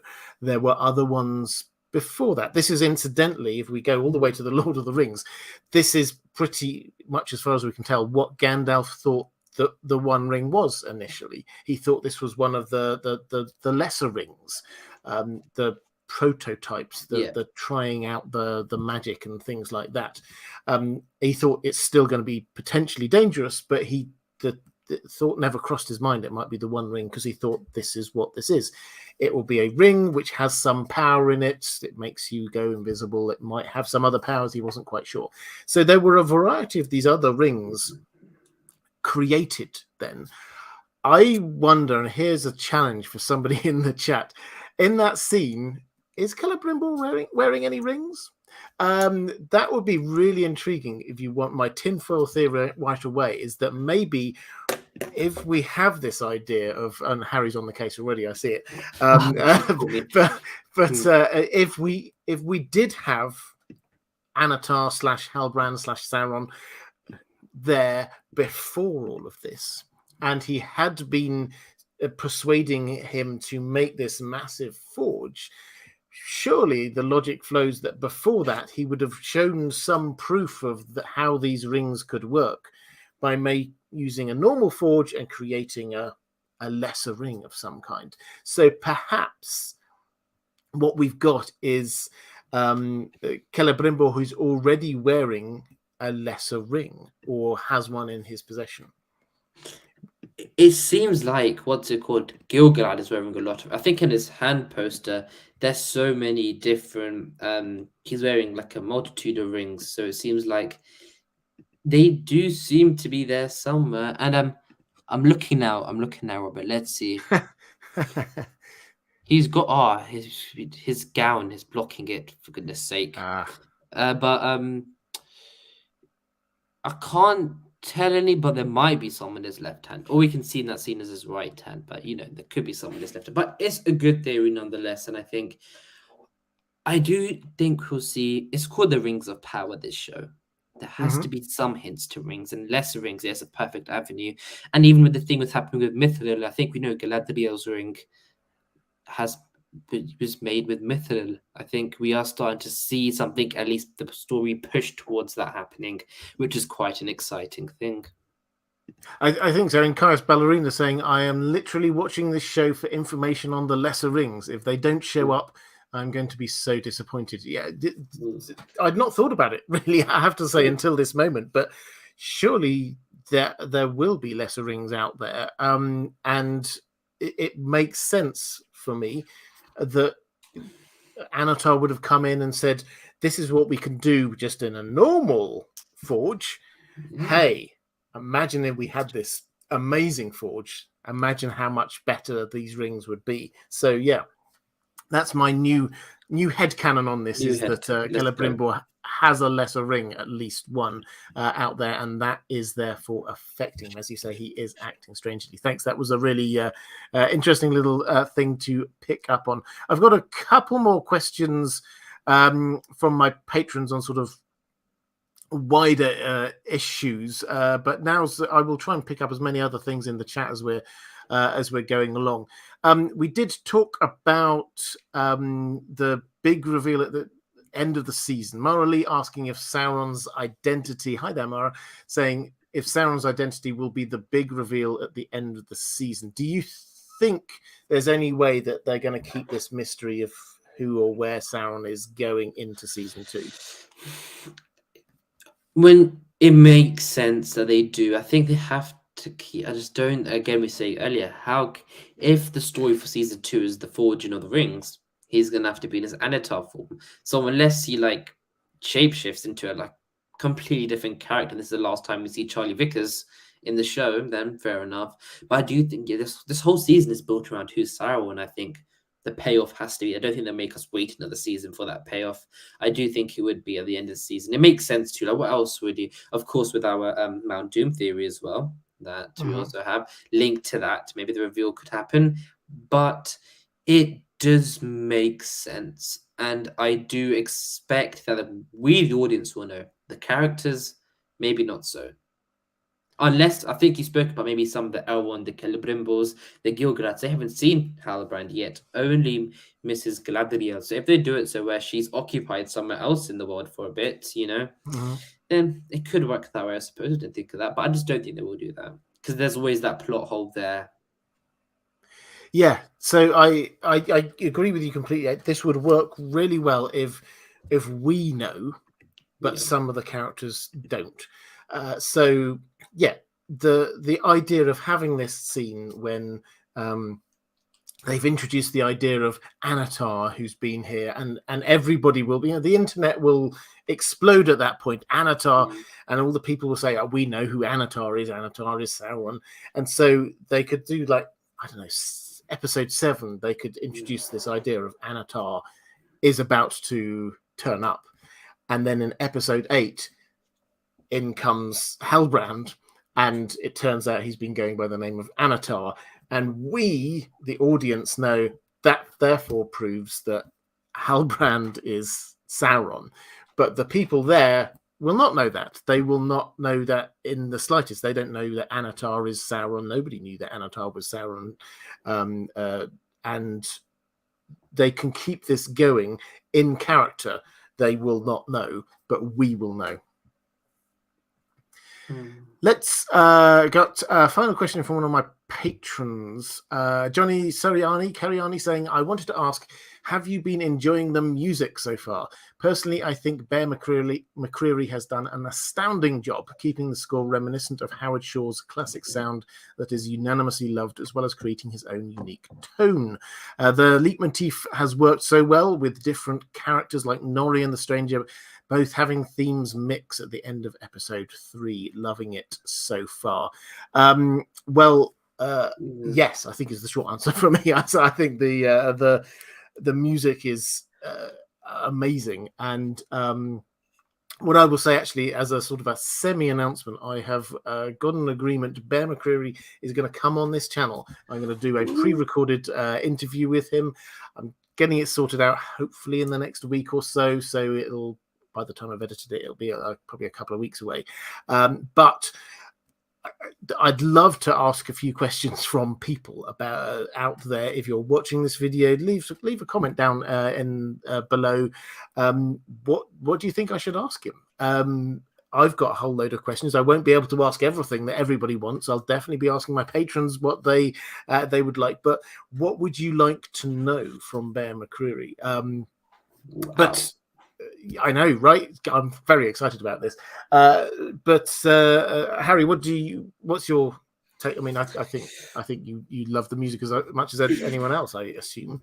It's one of the aspects about the show where it's almost unanimous, where people just love it, and that's one of the things I really like about the soundtrack. And I am really a sucker for the Galadriel theme. I do really like it, and I think you were telling me before, like the Numenor theme, when you first heard it, was absolutely incredible. Then seeing it on scene with moving images and such, it truly is, it is one of the best things about it. So again, very, very happy with it. And of course, Bear McCreary, I've only had a short, I've spoken to him like a little bit about a short period of him, and he seems like an absolutely incredible guy. So I think I am very excited and shall be watching the little interview. Excellent.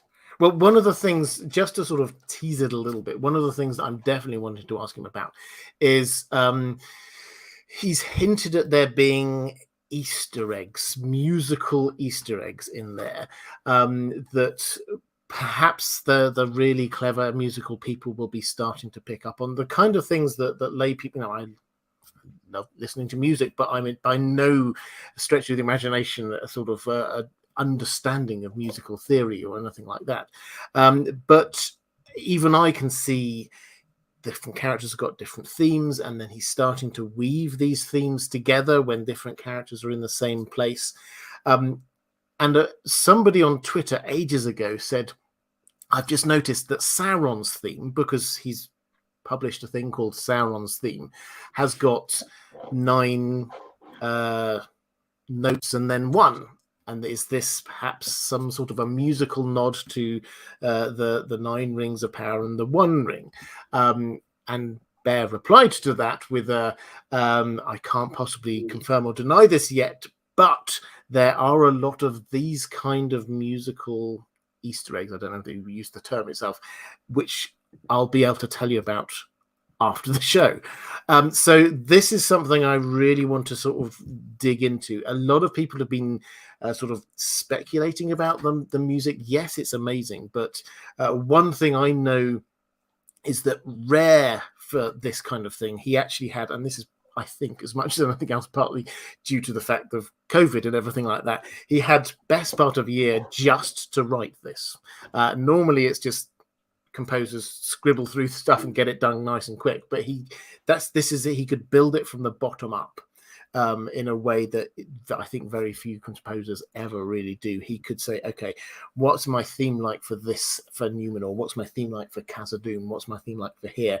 And start to bring these things together as it went through. So that's the kind of thing I want to be talking to him about, as well as fanboying a little bit, I guess. But it's like, how does this reflect what we're seeing on the screen? Let's go have a quick flick through the chat. Stitch saying Dwarves created Red Bull to mine Mithril. Balrogs found out and consumed their entire supply of Red Bull. The Red Bull thing is going. This is catching on. Let's Kartik Prabhu saying, does he come from Bear Island? Not as far as I'm aware. Going to have a Kaziglu Bay saying, is he the composer for the series? Yeah, just on a point of clarification, Howard Shore, the legendary Howard Shore, who did the music for the Jackson films, he did the theme song. So when you're watching an episode of Rings of Power, that first bit that comes on, that was him. Everything else was Bear McCreary. Which is actually, we talked about Easter eggs, but that's come out of that is indeed people who actually made the sound and everything said it was a nod and a hint to the creation of Arda, the song that we hear right at the start and the first whole chapter of the Silmarillion, first few chapters. So that's a really nice little Easter egg that we get within the actual songs and scores. Yes, and the way that if you look at the title sequence, I think it's left quite a few people underwhelmed to start with. But what they've tried to do is to show music creating things. So it's as the music goes, then this is affecting what we're seeing. The sands of creation shifting, or whatever poetic way you wish to describe it. But that's the idea: is that this is the impact of music on the world is what they're trying to be showing. Johnny Toriani saying, I love that the Harfoot themes have bagpipes as well as the characters speaking with Irish accents. Are they Irish? Those are like, I know they're Irish, but like it's the most off-brand Irish accents. I think one of the culprits is I think Noddy's stepmother, who I think some of her accents haven't been, too hard to say, but on the whole, yeah, the Harfoots have been fun. They have been fun. They have been fun, and I was delighted to find the orcs are still Cockney. It's Bring it's out just, the warg. Exactly. Dan Edwards saying Meteor Man's music does have elements of Sauron's music, so that is interesting. I hadn't picked up on that. Jason Kitsaro saying, I don't think Hellbrand is Sauron. I think Anatar's big reveal will be on the season finale. We haven't met Sauron. Yeah, this is a lot of people have put this. And I think this is an easily defended idea, is that totally Anatar is there in Eregion. We've not seen Eregion. We've just seen that one room. And then like goes out. So what's happening on the ground? Who knows? That Anatar is there and we just haven't met him at all. I think that's entirely possible. Caius Ballerina saying, pick up a question for Evan Jacoby. Is Galadriel's foresight solely attributed to Nenya? She seems awfully short-sighted right now, especially if Hellbrand is Sauron. So it's not entirely, but I think that the way that she clearly gets wiser and she clearly gains more foresight as she goes through life. When she gets the Ring of Power, that also helps her. And she, with her time with Melian, teaches her a huge amount of things. I do wonder whether they're going to pay off some of that stuff, the dialogue in the early scene of young Galadriel, when it's like, what about the light on the water? That is very reminiscent of the Mirror of Galadriel. So maybe that is something they're going to pay off right at the very end with her creating the Mirror of Galadriel. But does her foresight come from just the ring? No, she does still have it. But the idea here is that perhaps she's blinded by her desire to get vengeance on Sauron. That is the feeling. She cannot actually see what's going on.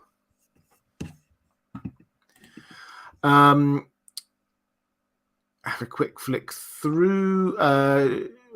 question wondering how much of the intro is practical and not CGI. I mean, I don't know the answer to that. Do you know that one, Harry? Whether the intro is CGI? I think it's not. No, because the people who actually made it, they used sand, like, how do you say it? Sand not particles. Sand, like singular Grains of sand sand? piece. Yeah. Yeah. Grains. Say complete my yeah, grains of sand, and they talked about how they used inspiration from the creation of the world for that. So yeah, it was indeed all practical, which is actually quite cool. Just like the title announcement video was as well, if you remember that, all back in January. Yeah. So I think it's all real video rather than any CGI. Or Gregory Shelby saying the intro is largely practical with some CGI. Okay, Gregory, we will. hello. You know Gregory? He was with us in London. Oh, Gregory. Okay, excellent. Gregory. Yeah. Okay, there we go. Andrew K saying I was hesitant. Hi, by the way. I was hesitant about any invented characters, but pleasantly surprised how well done Arondir's character and everything around him has been thus far. Yeah, I quite like the Southlands plot. I said this before, but this is one I was not thinking I would like this. But out of all of the plots, it's probably the one I've enjoyed in terms of plot development more than anything else. Okay, I think with that, is there anything else that you like draw our attention to, or something you've been desperate to get off your chest, Harry? I think the thing, maybe for episode 5, I think for the first few episodes, it's really seeing where the Hobbits will be going, because we didn't see them in the last episode, which means, from the current trend, that means this episode might be, a bit more Hobbit heavy, it seems like. But I do have a sneaky suspicion that we will be seeing a lot more of the storylines in this episode. So I'm more interested in how they're going to solve that, because actually, I don't think this is a spoiler, and I don't think it's fine. I think the episode 5 is called Partings. Okay. So yeah, it got leaked earlier today, and the reason I think it's a spoiler, because when you go to the episode, before you even watch the episode, you're gonna know the title. So I'm interested to know, what partings might be happening there. Maybe if that does go into the Harfoot storyline a bit with Meteor Man, if it links to our theory of him, they're traveling south, might end up somewhere. So that is what I am, because Meteor Man is such an integral part of this show, and we didn't see him for quite a bit now. So I'm sure we'll get a lot of stuff there. And I just think I want to see Eregion more. We mentioned it. I really do. Eregion will be a place that I do hope that we get to see in the next episode. But I think beyond that, I think we've done a pretty good job, my man. Oh, well, it's all down to you. Thank you so much for coming on, Harry. It's been an absolute pleasure and a delight. Do you want to remind people where on the internet they can find Fellowship of Fans? On the interwebs, you can find us on Twitter. You can find us on YouTube. Really special thank you to, I'll have to find the mod. I'm sorry if I cannot. Who's been posting some of our videos in chat all night. I'll have to find them later. But really big thank you to you. And of course, we're on YouTube as well. Yep. Twitter, Instagram, and then we'll be. I think next time we'll be live is on Sunday for the show that I'm not personally a part of, but all the other great people at Fellowship of Fans are running and doing a good job on. So yeah, that is where you can find us next. Excellent. When I would highly recommend you do go and check out Fellowship of Fans. As I say, this is on this channel. We're spoiler free. Fellowship of Fans is not spoiler free. In fact, there will be. I imagine when we're getting on to filming season 2, you'll be the go-to place for getting on top of what's happening. We actually leaked already the filming date for season 2, October 17th. Wow! So October 17th, they're starting filming. Yes. So that's not a story leak. So yeah, that's not not a leak. That's fascinating stuff as well. Yeah. And well, I've no idea how much your knowledge on this. Do you have any idea how long that means? When are we going to see season 2 if they're going to start then? season 2, I would not guarantee 2023 at all. We are going to 2024. Carries, and interestingly enough, New Zealand was one of the places that have been put on the sheet for places they are going to potentially filming. We've actually found out now there's not going to be any actors. There's just going to be some, from like wide shots, and they're going to send a camera crew over there to get some of the scenery shots for season 2. But they are going to Scotland. They are going to England and London. So yeah, I think it's coming pretty soon, October 17th. I think it was October 17th. I'll double check, but it was in the first 2 weeks of October. So yeah, I do expect it won't be as long as season 1 filming, but I do think we won't get it until 2024 and late 2024 as at that. Late 2024, so we're looking 2 years away. Okay. Yes. So that, I mean, I think, and the big thing this last time around, the big wait was it was 13 months post production. Now, my assumption is that that's not going to be as long this time around, because that was everything happened in that 13 months, and they up sticks from New Zealand and put their base in London, and everything just was being done for the first time. So I'm not expecting that long a post-production, but good 7 months certainly is industry standard for this kind of thing. Hope mid 2024. I think that's about a year and a half. I think, but for House of the Dragon, when's season 2 for that?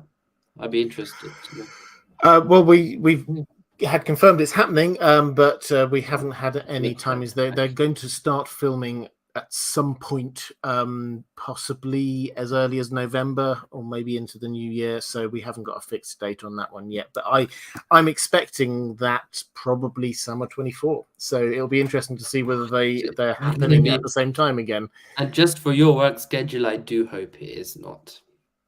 Well, thank you very much. Yeah, they didn't really care much about my work schedule when they were setting up those times. But I'm hoping that they happen maybe one after another with a little bit of a couple of weeks break in the middle would do me perfectly well, I have to say. Okay, with that, I'm going to make you disappear very quickly, just so I can point at things. If you're watching this back a little bit later, appearing somewhere around here will be a link to some other live streams, if you're interested in that. Appearing somewhere around here will be a link to my Patreon page, which is the best way to support this channel if you wish to do so. If you've watched all the way through this live stream, though, and wish to show your appreciation, the way I'm asking you to do that is through a donation to Alzheimer's Care and Research. There will be a link somewhere around this video, so please do go and check that out. That will be live even after we're not live, if that makes sense. Harry, thank you so much. Thank you very much. Moderators, I haven't said thank you to you. Great work. Excellent. Thank you so much. You're excellent.